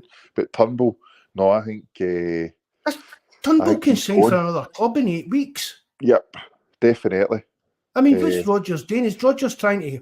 I'll give him game time. I'll bum him up in the press and stuff like that. I mean, is Rodgers actively looking for Turnbull to sign a new contract? Is it because of this homegrown rule that maybe, I don't know, is it there's not even a football decision, it's like an administration decision that Turnbull gets a new contract, so we've got so many homegrown players next season? Because what he's doing in the park, I mean, he had a good few games earlier on the season, but we've said it all the time for years, he can't find any kind of consistency in his game. No. He's either a 7 or 8 or he's a 2 or 3 every week out of 10. You never get. He can't just be a 6 or 7 every week. Do you know what I mean? I mean, Cal McGregor players like that, you're at the very lowest, you'll get a 6 or 7 out of them. Do you know what I mean? Turnbull's even below that. No, he's. I don't get wrong, man. When he was at Motherwell, I thought he was a wonderful player. I thought he was actually 2-footed when he was at Motherwell. But he's a fantastic striker of ball, and he's scored a few goals. But I think he slows things down too much and takes too many touches, and decision making's no ideally where it should be at. So, I mean, if he's want to sit at the bench and play the odd game here and there, fine, as long as they're not paying him stupid money. But for the sake of his career, I think he'd maybe be better off if he was elsewhere. He's the most frustrating player I've seen at Celtic for Tam Rogic. Well, as I say, that midfield, if we can keep O'Reilly, Calmack, and Hatate fit and playing, that's your midfield three. And then if you've got Awata and Home to come in there, Bernardo, aye. That's surprised. I was hoping he would get the nod last night. I didn't think Home would have been fit enough to start. Yep. I think I said, I don't know if it was on the Discord or that, I said, ideally I'd have wanted to see McGregor, O'Reilly and Bernardo last night. Aye, starting again. Aye, and whoever was coming off for Home to come on to get a bit of game time under his belt because he was just back for. But we knew it was going to be Turnbull. Aye, 100% after the way he was speaking. You were saying that we all knew it was going to be Turnbull. There's Martin saying, what's Calmack and Hatate done this season? Here we go again. It's, as I say, Calmack's the first name in my team sheet every week. Then it's O'Reilly and CCV. But Hatate, granted, he's been hot and cold this season. I was hoping he was going to try and get back to where he had kind of left off last season. But injuries pre-season and everything else has kind of stopped him. And I don't know if his head was elsewhere with this contract stuff. He's looked a bit jaded this season. So maybe this unfortunate injury is going to give somebody else a run in the team to prove what they can do. Whether it's Holm or Bernard, we'll wait and see. It definitely shouldn't be Turnbull. No, I don't. I mean, is there anybody even in live chat that thinks that Turnbull should be getting a chance in the team before the likes of Home or Bernardo? No, I agree, and I agree with Martin saying Hatate loses the ball, and it costs us in Europe. Cost us against Hearts the other week. Aye. But see, like I said, we'll go back to last season. There was some of the times where he wasn't in the team. We struggled. He was great at carrying the ball forward and getting us forward and pushing us on last season. So far this season, he's no hit the heights of last year. That's for sure. And I wouldn't have been if we had to drop one of the Calmack, Hatate, and O'Reilly so far this season. I would have dropped Hatate before I would have dropped Calmack and O'Reilly. That's for sure. It's still like there be mistakes of him getting the ball away and stuff like that. Again, that might be down to his experience. He's not played football that long, really, at a kind of higher level. And it's like Terence talks about. It's like if a player can do, see Carter Vickers. If Carter Vickers was 6'2" when he beat Celtic, do you know what I mean? If a player, it's like we spoke about players that it's his final decision. If Yota's decision making was better, he wouldn't have been at Celtic. I know that's getting back in time, but that's the thing is there's a certain level where players just become like too good for Celtic. And maybe we're the club that's got to bring that out of them. So Hatate this season, hopefully when he gets back fit, he'll learn more, get experience there, stuff like that, and he'll stop getting these stupid wee passes that just. It's as if he doesn't look up and plan it. He thinks I'll just hit it and see where it's going to go, kind of thing. At times, I think. But I do agree with Martin. He has sometimes his distribution and that could be a lot better. I think Hatate's maybe a wee bit different for some of the other players that you've mentioned, but the fact that he hasn't played a lot of football and not a high standard, so there is that room for him to. Well, there's room for them all to progress and move on, but there's more understanding, if I'm making sense, where he is maybe that wee bit naive with some of the stuff. Aye. But the signing of bad players, one that doesn't learn from the mistake, keeps making the same mistake over and over. Turnbull's been a massive disappointment. He can strike the ball from outside the box like few can against packed defences. But he'd never have played the pass Home played for all last night, too slow. Hit the nail on the head. That's one thing that I would see with previous with Rodgers the first season, and sometimes even with Ange. Celtic have looked to try and score the perfect goal with too many passes, want to pass the ball into the net. That's one of my biggest frustrations now. A player not having a pop, I know with Christie, I need to watch, but whenever enough players want to have a pop at goal from outside the box, Sometimes that's what you do need against these teams with the packed defences. Yeah, that's what you're looking for. If a strike, I mean, it can, but you're deflected, the keeper makes a save, it gets spilled, rather than this try to pass it through a packed defence. It's sometimes you're thinking, just cut the ball back and have a rattle it and see what happens. Take your chances, rather than try to play. I mean, last night with Taylor squared that to Forrest, you thought when the ball broke to Taylor, I thought this is a goal. Then he plays it to Forrest, and I think, surely to God, this is in. And then I don't know what happened. He should have scored that last night. But there we go. But the ball for home was wonderful. Aye. It was a wonderful, a really well worked goal. And then for the big man to take his touch and slot it the way he did, it was fantastic. I'm going to get back a wee bit. What is it? Willie Hockey will eventually own the club. You heard any of that? I was meant to own Burgrun, isn't he? According to that mad state Luney guy. Willie Hockey's meant to own Celtic Park, but nobody can actually prove that. Could Willie Hockey afford Celtic? I don't know his Willie Hockey's financial situation, but I think now he's worth a few. For what I think he's worth a right few bob. He'll have more dough than me and you, that's for sure. But I don't know. Does he get more money in JFP? Nah, I doubt it. No. Probably was JFP money. Get a cut few loans for him. I know. I think he's worth a few quid. And as I say, it's for him to own Celtic. I think it would. I think he'd like to let us all, but whether he's ever got to get the chance or the finance to do it's another thing. We'll wait and see about that. He's 67. Aye, exactly. It's a tad. Is he a lord? I didn't know he was a lord. Oh, he Lord can become William Hockey. He can become one of them. Baron Hockey. Oh, you can get fucking title deeds for anything to call yourself a lord. Member of the House of Lords. He is. Aye. Member of the House of Lords. Imagine the Green Brigade of Fat Harmed. Nah, I wouldn't want him anywhere near Celtic, man, if he's in amongst all them. I mean, the devil mask and all the rest of it. I know it's not accurate. See if it's kind of net worth estimation on the internet as a fucking fun anything. I guess, Mark, if you look at that, Turnbull against a low block like that last night, he's into positions to get goals to win penalties. If that goes in, it's 2 key goals in the season. Aye, for me, I mean, he's hit the post. Fucking keeper was going the wrong way and he still hit the post. Aye, he's at least had a chance and straight it. I never noticed that was a handball straight away. That was the first time I think to us in a wee while with VAR. I thought it was a good block, and then VAR gets involved and it's a penalty.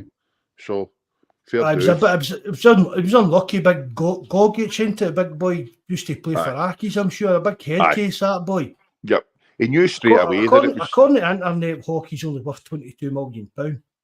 Only. I emphasised it only there. Oh, aye. But then other reports are saying he sold a stake in the family business for £640 million in that.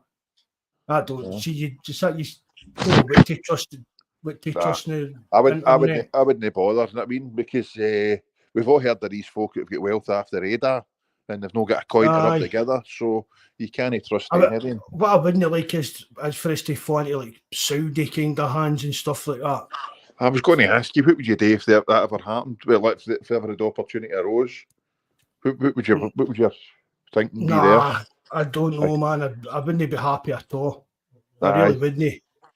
You're always worried when the gravy train stops or they can't be bothered or they lose interest, aren't you?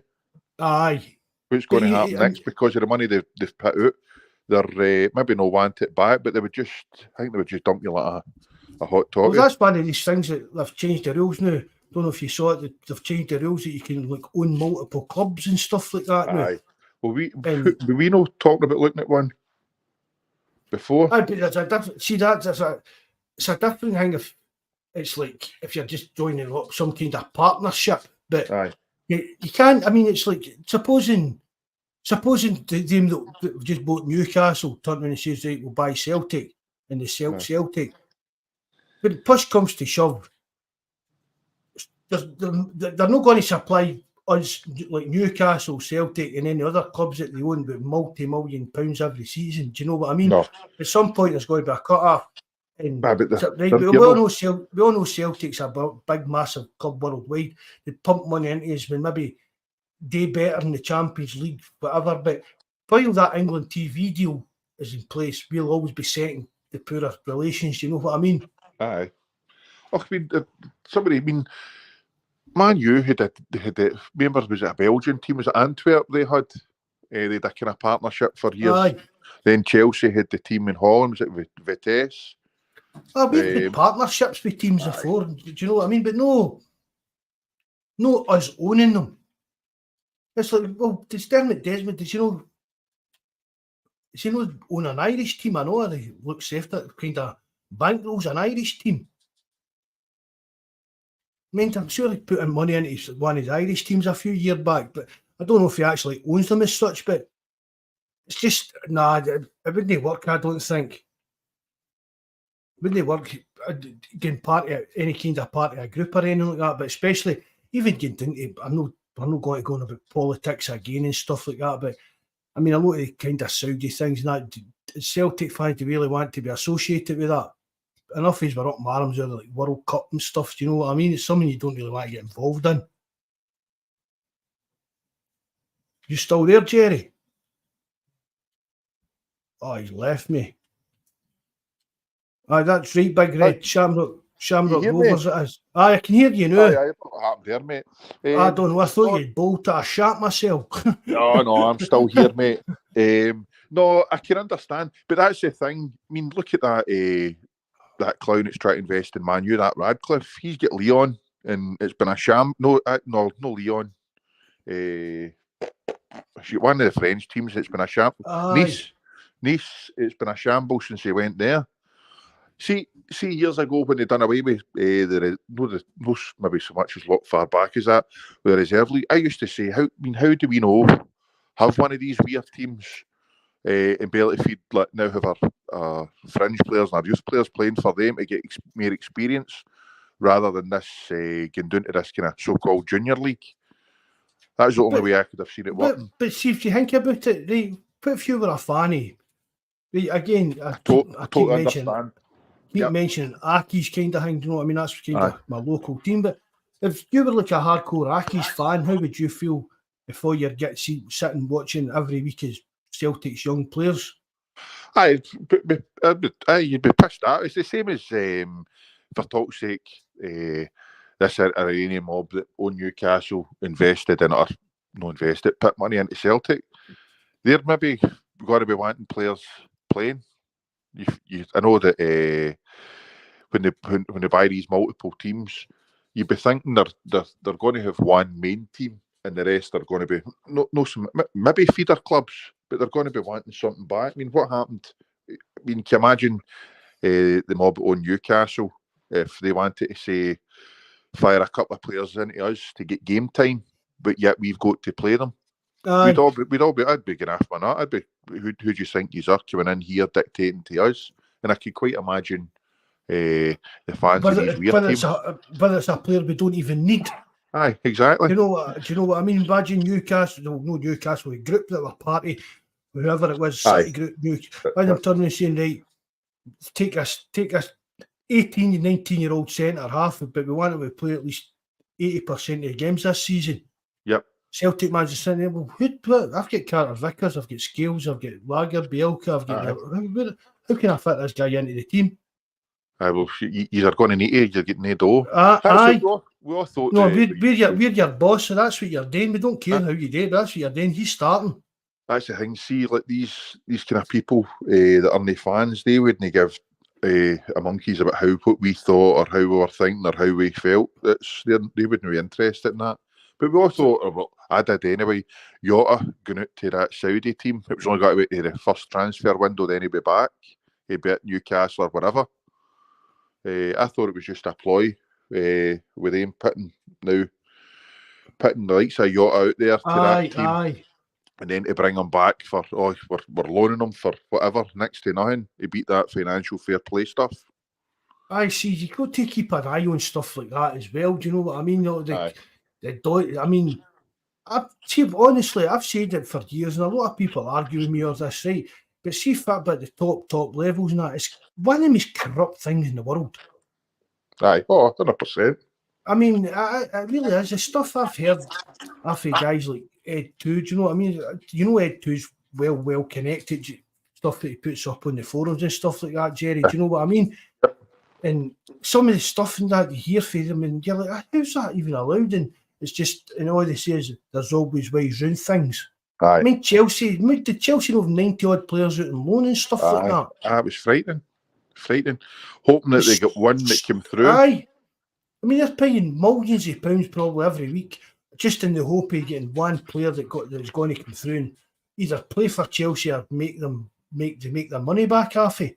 I know the rules have changed now, and it's even every year now it's getting down the amount of players that you're allowed to loan out, and getting back to whether they come through your youth system or whether you bought them in.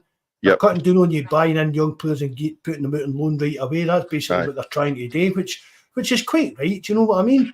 Mm-hmm. But I mean, it's, even getting back to stuff like Palestine flags and that, right? That's upsetting UEFA, but it's a no more important things going on. A, in the world, and B, in football, to make football better and more well run. Like causing problems with Palestinian flags and stuff like that. Oh, money talks. That's what it comes down to.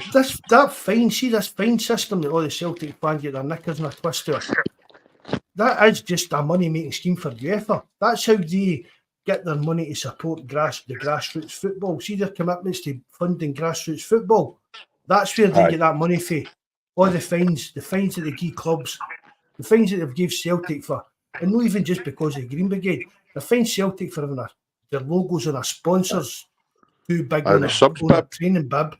Aye. The people blocking stairways, and the UEFA rep sitting in the south stand.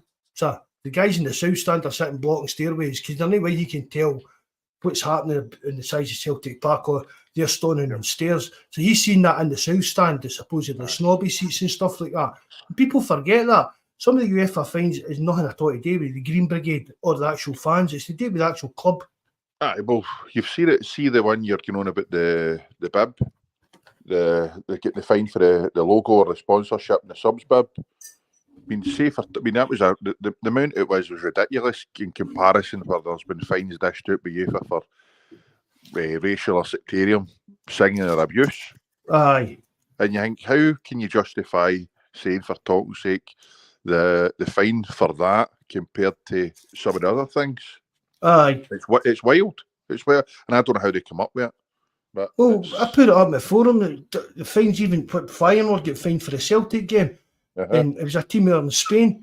You find something like €4,000 for their fans racially abusing Sevilla. I think it was Sevilla. It was either Sevilla that done it, or it was a Sevilla player that received the abuse. And they get fined something like €4,000. Aye, exactly. It means more to them though. That's what you say. Money talks. The logos and the sponsorships means more to them than the knuckle dragger carry on. There's Big Red. Lord William Hockey gets 500 million from Walmart every year for his refrigeration company. 500 million? Aye. That'll make him one of the richest guys in the world. Aye, if so, get him in. 500 million a year? Aye. You could give us 1 year of that money. Aye, we'd be all right, wouldn't we? But that can't be right. No, I don't know, mate. I wouldn't know. He does get big dough for that Walmart for the refrigeration for that. The companies get one right deal there. They get tons, but I don't know if it's 500 million. Willie has a papal knighthood. Give him the job. That'll do for me, JFP. Aye. I can name somebody else at the land that will leave me out of that, I think. Okay, it was yesterday when before the kickoff, one of the boys, I knew it was, he had texted us to say he was fearing the worst for the game tonight. It's All Saints Day and we're playing St Mirren. I was like, don't mention. I knew it was obviously All Saints Day, but I didn't want him to mention it and bringing it up. And then when it went 1-0 and then one each, and it looked as if we were never going to score, I thought, aye, this has got it written all right, man. I can see the headlines tomorrow. So I didn't think we were going to get anything out of that last night, I'll be honest. No, I had said that myself. I wasn't there last night, and my link must have been behind everybody else's by a couple of minutes.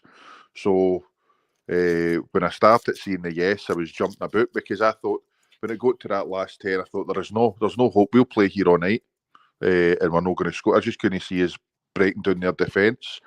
But then you get a few beautiful passes, and the big man slots it. Do you think he'll start this weekend? No, I don't know. And with somebody on the live chat last night taking pops at Big O all night. Don't know if he wants to fess up here, John. Eh? Was it with JFP? Aye, having Not pops at Cascarino and that he was calling him Cascarine dash. Oh, right, aye. Aye, that went right over my head. I'd seen it. Cascarino went to Korea or something like that. I didn't put two and two together, man. I just went right over my head. Aye. Then the big man pops up with a screamer. Aye, it was a great touch and finish because if he had let it come across, I don't even think he's got a left foot, but if he'd let it come across him like most people would have, he was done for because if the boy was coming in at his left-hand side, but he takes the touch with the outside of the right foot and then leathers it. It's job done. But he's going to need to get games to see what he can do. That's all I want to. Right, I'm not saying he's the best thing for sliced bread, right? But there's just something about him I kind of like. Do you know what I mean?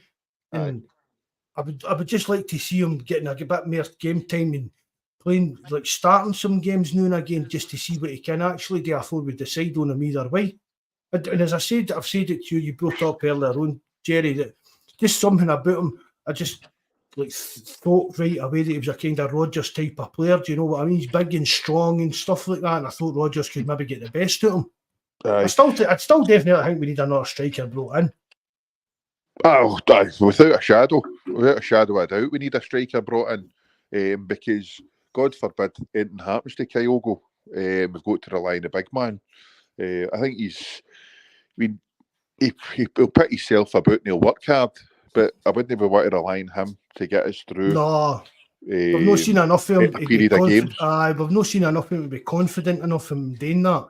And I think we've all said Kyogo, we're one shoulder knock away from a disaster, really. I would start the big man on Saturday, I've got to admit. Oh? Aye, I would start him. And then if it's not happening, you've got Kyogo there to come on with half an hour to go or whatever, the normal, and see what he can do. But I would start the big man. I think he'll be confident and he'll be on a high after scoring that goal. He's not just saying because his family's here. It's been a massive jump for the boy. He's only a young man and he's come away over to a foreign country, foreign culture. We don't know, maybe himself. They're Red Scotland saying that Big Go's been learning English too, so he's definitely trying to integrate Hatati, Kyogo and Maeda here longer and still no English. I think a few times. I think they're flat. I don't know if. Well, O done his interview in English last night. So no, the big man's what to do. I can't understand how a player would go into a foreign country and not want to learn the language. It doesn't make sense. I think they should all be getting told. You need to. You don't need to be. I mean, you don't need to be fluent. Yeah, you don't need to be fluent in it. I mean, imagine trying to teach David Beckham Spanish. That's it. You know what I mean? Big daft guys in that. But you've got, you just said, you've got to kind of put in the effort to learn the language of the country you're playing. That's right, but they're Big Red saying that. I forgot that. Billy Hockey's something to do with Queen's Park. I forgot that. Aye. I forgot all about that. I see. No, he's pumped decent to win today. They were all talking that, but it doesn't seem to be going too well, didn't it? No, they were trying to build stuff and they were going to be the next, work their way up and become like a kind of bigger team. But aye, that's a good point, Big Red. I forgot all about that. There's no work out the way that there'll be the band. Herfy Hibs no leave Hibs to go to them. Yes, Dempster, aye. I know she went there. No, he's put some serious money into it, considering the level, didn't it? He's put Doe in. But big O if learning English, that bodes well. But there's learning English and then there's learning Glaswegian and understanding that. So we'll see how he gets on. But I would start him on Saturday. What's your team for Saturday? Mostly usual suspects anyway, ain't it? But Vickers for the defence, Vickers, Hart in goal, Taylor, Scales, Vickers, Johnson. But I wouldn't be surprised to see Ralston starting there. I knew you were going to say that. I had a sneaky feeling too that Ralston will win it right back. I don't know why, but I just don't think KJ looked quite at it. I mean, he gets smacked at the other weekend, but I don't know. He's nobody's else since he came back for that injury, or the same as last season. There's definitely just no 100%. Midfield, I would go with obviously McGregor, Matt O'Reilly. I mean, I'd go with Home just for what he done last night. Good stuff. I would have went with that. Whether Rodgers will do that, I don't know. Maybe Turnbull will get another go or whatever. But I would go with Home, and I'd go with Maeda on the right. I'd like to see O starting, but I can't see that either, to be honest. I think it'll be Kyogo, and I'd go with Palmer on the left. Aye. What about you? I would start Johnson, but I think he's going to start Ralston. There's something telling me Ralston's going to be playing this Saturday. And then I would Maeda on the right, and then Palmer on the left. As I say, I just think he's getting better and better. Aye. And I've said it before, I thought the wee flashes I had seen of Palmer, I thought he's got Haksabanovic written on him. He's got all these wee tricks and flicks, and he's not going to actually be able to do anything. But it was the Atletico game. I realised he's got a right good turn of pace on him. You put your wanting in your wingers, and then I think I would give the big man a chance up front. And I think after him scoring that goal and being on a high, the way Rodgers has spoke about him, I think he'll start on Saturday. It could be kind of the final boost his confidence kind of thing. You said he scored last night. The way Rodgers spoke about him, give him a chance on Saturday, and if he scores, that should be him up to scratch, in my opinion, kind of thing. Do you know what I mean? He shouldn't. Aye. And then kind of proving himself a bit. And then you're giving the wee man a rest for the midweek game. So we'll wait and see. But here once, right? Supposing we're up at Ross County and we start right, and we're struggling. It's nothing each. But Kyogo came on. Is Kyogo the kind of striker that you could rely on to drag you out the pit? You get what I mean? Aye. No, I think because he's he would be different. He would be playing different for the way O would be playing. So I think if we are struggling, he definitely is a different option to bring on. Kyogo likes to kind of play off the shoulder. And I think he's an intelligent wee player, but I'd be starting giving him a chance, and then if it's not going the same, we'll go for bring on the wee man and see what happens. John JFB saying Campsey saying all players should be getting Celtic to talk English is my bestest comment for the night. But to be fair, he did say there's a difference between talking English and talking Glaswegian. Do you know what I mean? Exactly, 100%. It's you remember back in the day, what was it? Darius Dovchek and all the rest of it, with the nicknames. What was the boy? It was Shuggy. Who was that? That was Dovchek, wasn't it? Aye, Dovchek. I remember hearing about them trying to learn English back in the day and understand what the boys were saying. It goes back to the old one. What's that one? On, and only on and off. Aye, on, there, and only on and off. Right, that's a belter of a line. I wished it was me who'd coined that. But we'll wait and see. There's Greg saying we can't start over Kyogo. How? No, it's I don't know. He's obviously not a fan yet. But I think the big man's going to need games to see what he can do. And Ross County came on with enough in the tank to make a few changes and still beat them. I mean, So just we keep saying that, we keep saying that, but no, we can't really judge players like in home and that are coming on for 10 minutes, 20 minutes, aye. especially a striker. No, that's I mean, right, if you're playing a midfield, right, you can see what a player's doing all the time, but until the ball goes up to the striker and they get their chances, you can't judge them on that. No, I think with the chances that that Palmer, O'Reilly, and home will create. I think the big man could be looking to score a couple of goals if he gets to start on Saturday. I think we need to. Sorry, we keep going on about we're putting crosses into the box. Exactly. There's no point in that. No, 100%. It's a waste of a ball unless it's low front post. Aye. So no, the big man. He's got a bit of physicality about him in that as well. Aye. He's a big bit of a boy. I mean, I remember can't remember who it was he scored the goal against, and it was looking in the mirror and he took his tap off. So he's. I know. So he is a big strong boy, and Roger said as much last night in his interview that he trains really hard, he looks after himself, looks after his body. A good professional. Aye. So no, it's guys like him you want to see succeed and do well, and you're hoping that he cuts the mustard. So no, give him a chance. Give him a chance to see what happens.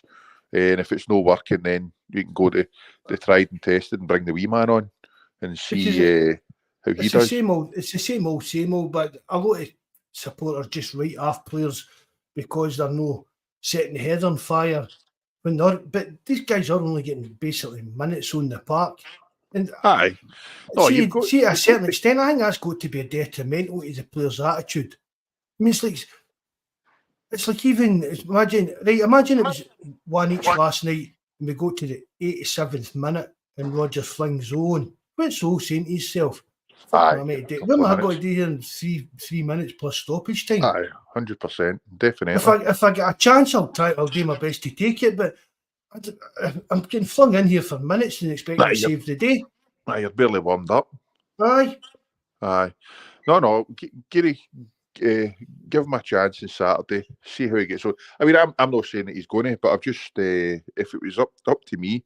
But then again, I wouldn't have made the subs last night that Rodgers made. So I was thinking myself, what's he taking off Palmer for? What's he taking off O'Reilly for? Two of our best performers, and putting on Yang, who I thought to myself, what's he going to do that Palmer's not able to do or no done already? But there we go. Think that's another one. I think there's a player in as well, but Jerry Yang. I'm a fan, but I prefer Palmer. Oh, aye. Whereas before, aye. So I prefer Palmer. But once they've got a run of games, but can they not interchange as well? I don't know about Yang in the right. Can he go in the right? Aye, well, we've seen that before. He liked to cut in. So we'd seen when we'd signed him. I think there was footage of him. It was like to come in. Well, it's a good thing if they can interchange. There's no point in them. It's worked well for us with last season. Maeda and Jota, the wingers interchanging. So we'll wait and see what happens. But no, that's my team on Saturday. So I'm looking for Forrest doesn't start then. No, definitely no. Forrest, you've got to. Forrest's been a great servant for us, so you're not wanting to be disrespectful to the guy, but he's come at the end of his career. So, but I wouldn't. I still cannot believe that he beats Maeda in a sprint or in his speed trials. It's frightening. But Forrest's been a good servant, but no, him and Mikey Johnson and Turnbull, I think our days are numbered. Are the getting games and starting games for Celtic? That's for sure. See, so again, as a Mikey Johnson, is that down to this homegrown rule and stuff as well? Do you know what I mean? Is that? Yeah, I mean, maybe in Celtic's side, I can understand the these players no wanting to leave. Well, maybe no Forrest, but like some Ike Johnson no wanting to leave Celtic. But for the sake of his career, he's another one that's got to go. He's no going to cut. I don't care how skillful he is in training. When it comes to actual games, he doesn't cut the mustard, and he can't do it. It's no there. They're Greg said by. What was it? Maeda was Maeda running backwards. He was running backwards. There's no. That's as I'm saying. There's no way. That's up there with Rodgers, Danny McGrain's story, isn't it? To be honest, isn't it? Aye, that's a belter. No, I would need to actually see that race to believe it, and I still would. I still would be doubting it and all. Big Red. Any update on Tillio? He played for the B team the other week, and we've never heard anything about him. That Greg had said as well that Rodgers hadn't. I don't think he was too glowing on his report. I'm not maybe glowing, but I don't think he thought he was up to scratch, or he was got to cut the mustard. We're back to how many wingers we're going to have. Here's one.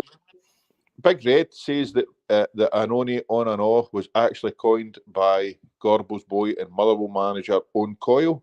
Is that right? I don't know. Good story, Big Red. Anyway, we'll take it as gospel. We'll take that as that's set in stone now. We'll say it was only Coyle. Remember back in the day we thought he was going to be the manager? I know. Dodged a bullet there, But see, at the time, you don't know really, do you? I know, but you'd have thought if they were going to do it, they'd have done it at other teams, but you never know. I mean, we go look at Mowbray when he came in. You think he was going to cut the mustard, Mark? I still can't believe he got the job back then. No, either. But that was when we were getting through our kind of.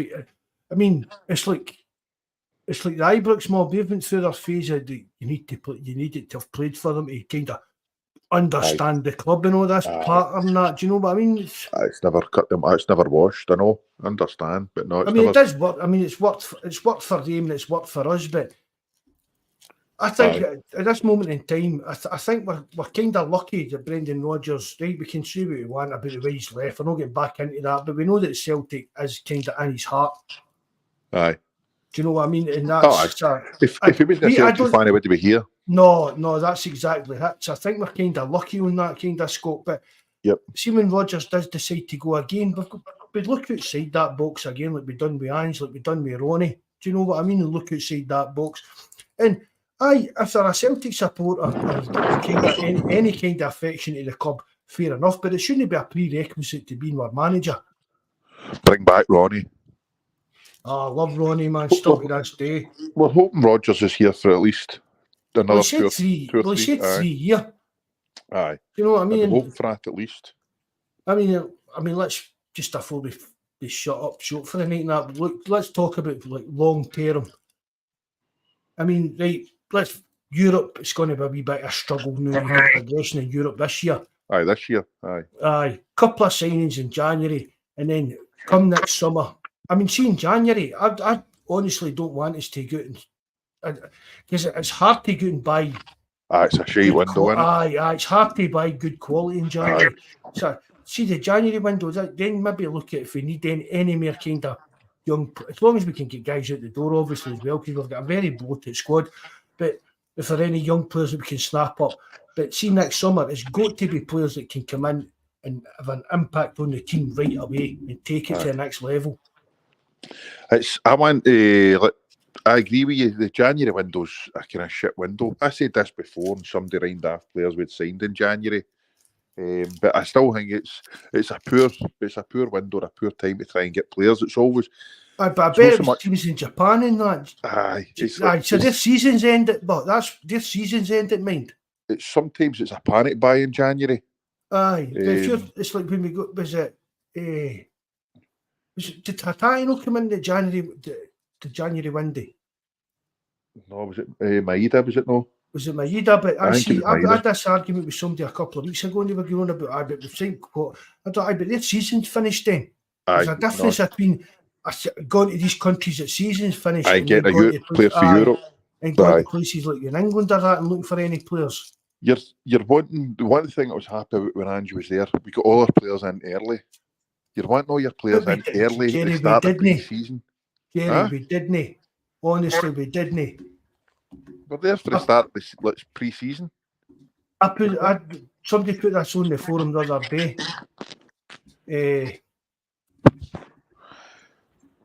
Ideally, I want all the players in for the start of pre-season. They've got a pre-season, a time to gel, time to play the games, buy into the way the manager's thinking, and then go for there rather than waiting to.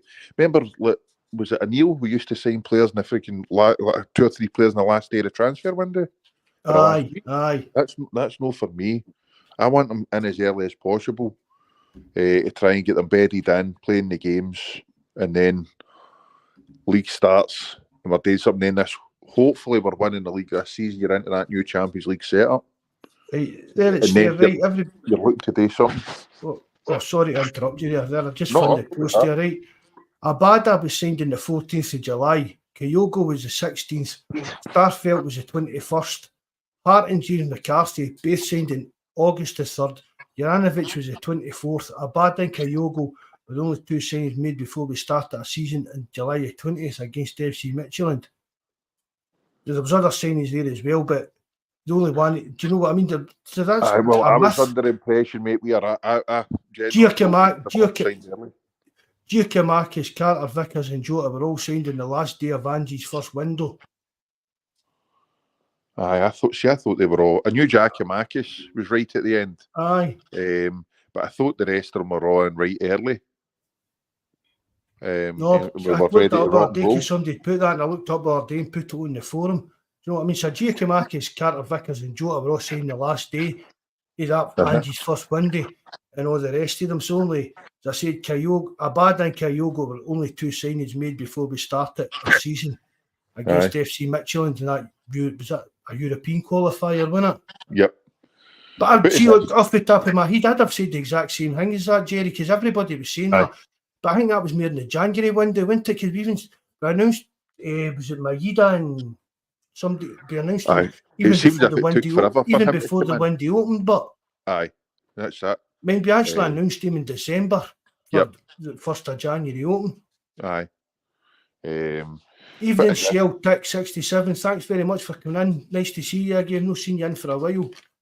What is that? It was the August window, Michelle Shell.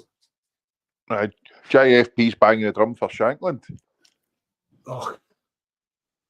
It's hard to sign quality, so buy Shankland. I know somebody else that's going on about Shankland. Somebody else mentioned that the last time we were on the pod to buy him. But he's not for me. People clamour for him. Yeah. There are a few people I see all the time kind of clamouring for a signing somebody like Shankland or that, but no, not for me. No, for me. He's at his level, I think. It'd be hard to pick actually right now who any players in Scotland that I would want to sign. There's none. That boy as I say, the keeper had a couple of decent saves last night. But you could pick any keeper that Celtic play against, Jarvis. Many times they were sitting in a live chat and the keepers are the best games of their life. Do you know what I mean? That's exactly that. And then if you had to sign up for us, man, they'd be throwing them into the net. No, that's we said that earlier on. It's easier for these keepers to have good games against us because I know the concentration for long spells. They're busy all the time, so it's a lot easier then.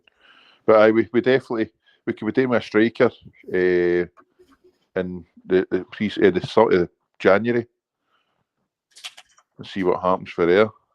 Lyndon Dykes. Oh no, man, we're getting worse. I'd have Shankland in a minute. Right, Duke. Oh hey, I think half these guys here are on the tonic tonight. Oh, Duke, I don't know about that. Duke. Out of these 3, I would probably either take a gamble on Duke. That's the boy at Aberdeen. Aye.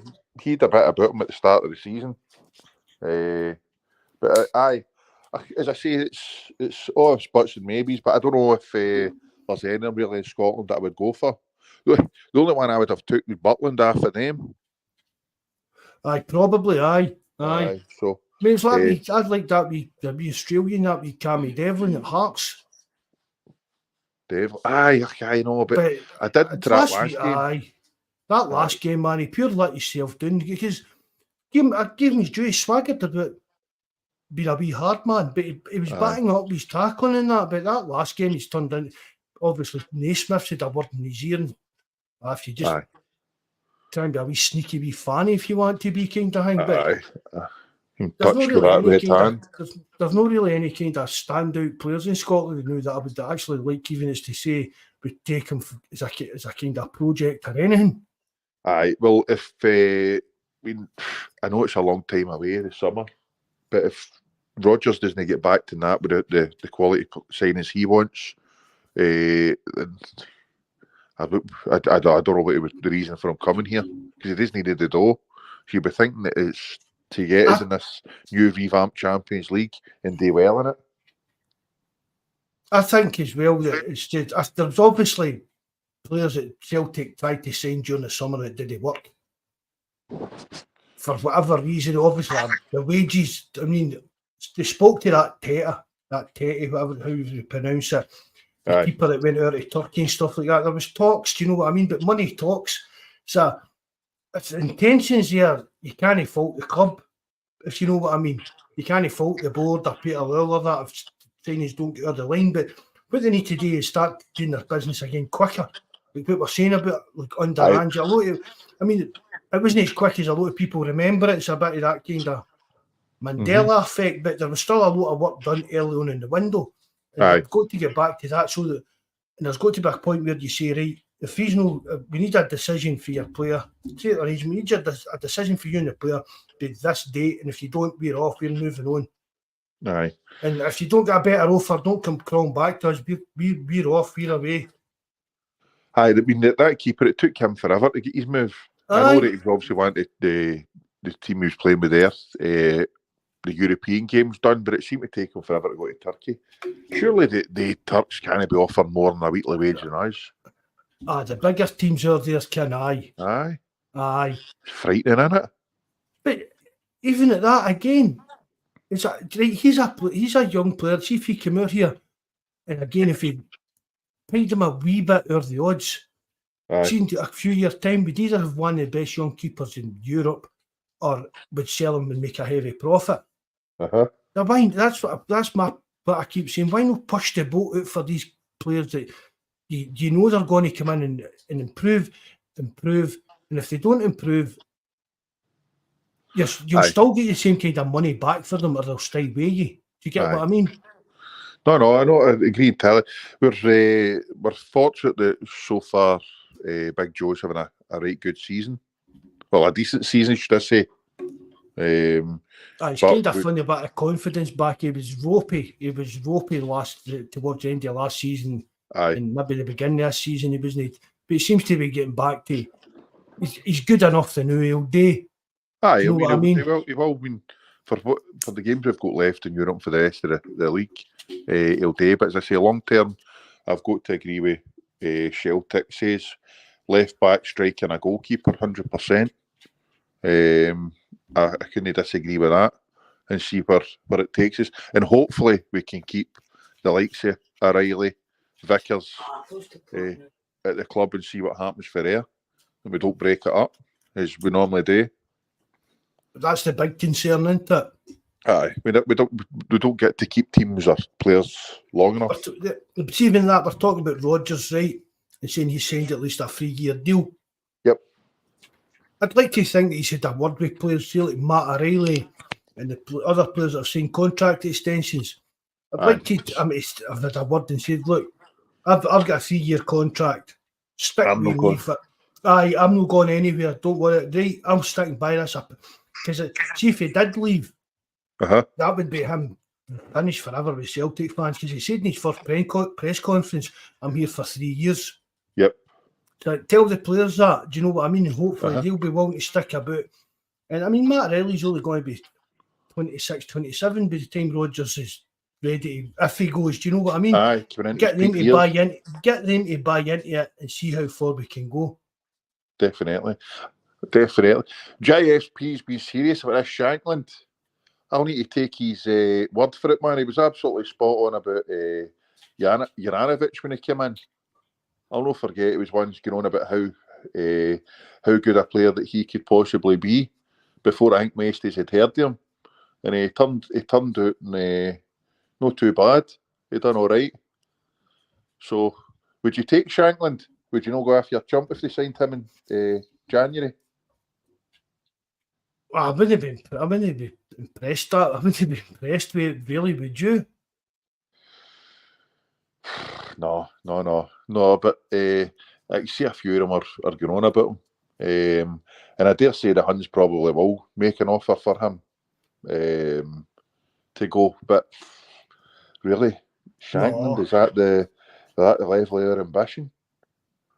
Aye, it's no for me. Surely to God that there's we're looking to aim bigger and better than Long Shankland.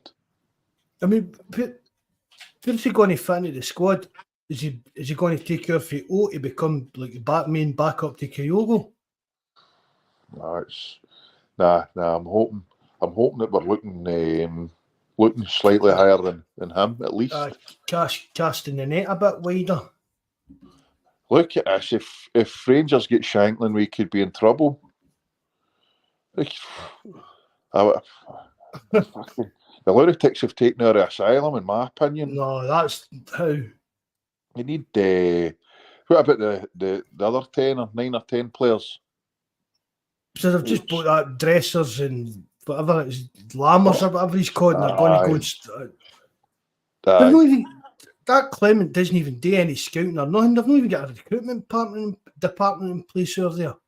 Oh, nah, hey, listen, they're irrelevant, man. Let them do what they want. Greg, see whatever they do, it doesn't be any difference on what Celtic do. Nah, we keep winning. They react to what we do. That's what this entire existence depends on. Whatever we do, they'll do the opposite. Aye, and then the club tries to copy what we actually do. I can't see us going for a. We've got if you're going to go and sign another young player or something, you're not going to have 2 young players, because you're going to essentially stifle the other one's development. You're going to be looking for somebody coming towards the end of their season, end of their career. Well, that's my take on it for a kind of third striker. Aye. See, like when they signed Defoe, maybe signed Ian Wright. You know what I mean? See, for a third choice striker, I've harped on about that for years as well. Dion Dublin. Aye, for a third striker, they're not going to get much game time unless there's an injury crisis. Do you know what I mean? Yep. So you're either looking to promote your own youth player into that position, or you're looking for a guy that's coming to the end of his career and have enjoyed still training at a big club like Celtic and being associated with a bit like Joe Hart. Exactly. But a striker's obviously happier to just be in, like Defoe or there, as we said. Do you know what I mean? But that kind of player, winding his career down, is still able to do a job. Aye, been called upon, but he's not going to get called upon that often. Aye, there'll be somebody out there, surely, an older cultured quality striker. Edin Dzeko must have his agent here. I've seen a few mention. Is that Greg that just keeps putting his name in as well? Must be. He must be getting dough. He must be getting money in if he gets signed. But he was a cracking striker back in the day. We played against him in Europe there. Who's he with? Is it Fenerbahce? No, it must have been the season before. We've played against him recently, I'm sure. Inter Milan. Just left Inter. No. He joined Fenerbahce. Roma. I know he was a decent striker back in the day. Aye. I mean, I'm joining Man City back. Aye. That was the league back in the day. Aye. So I think it did a good time at Wolfsburg or whoever it was at Germany. So I know it's we'll wait and see. It's a long way away. So hopefully we've won the league by January. We'll wait and see. Hopefully. I thought we'd be getting into this next derby game. We're a bit ready to pump for the point difference. Aye. Yep. I can understand. See, when I've seen the goal difference is the same. I thought our goal difference at one point was well out in front, and I thought, good, that's like an extra point anyway. But they've brought it back, so we'll need to start chalking up a couple of goals extra every game.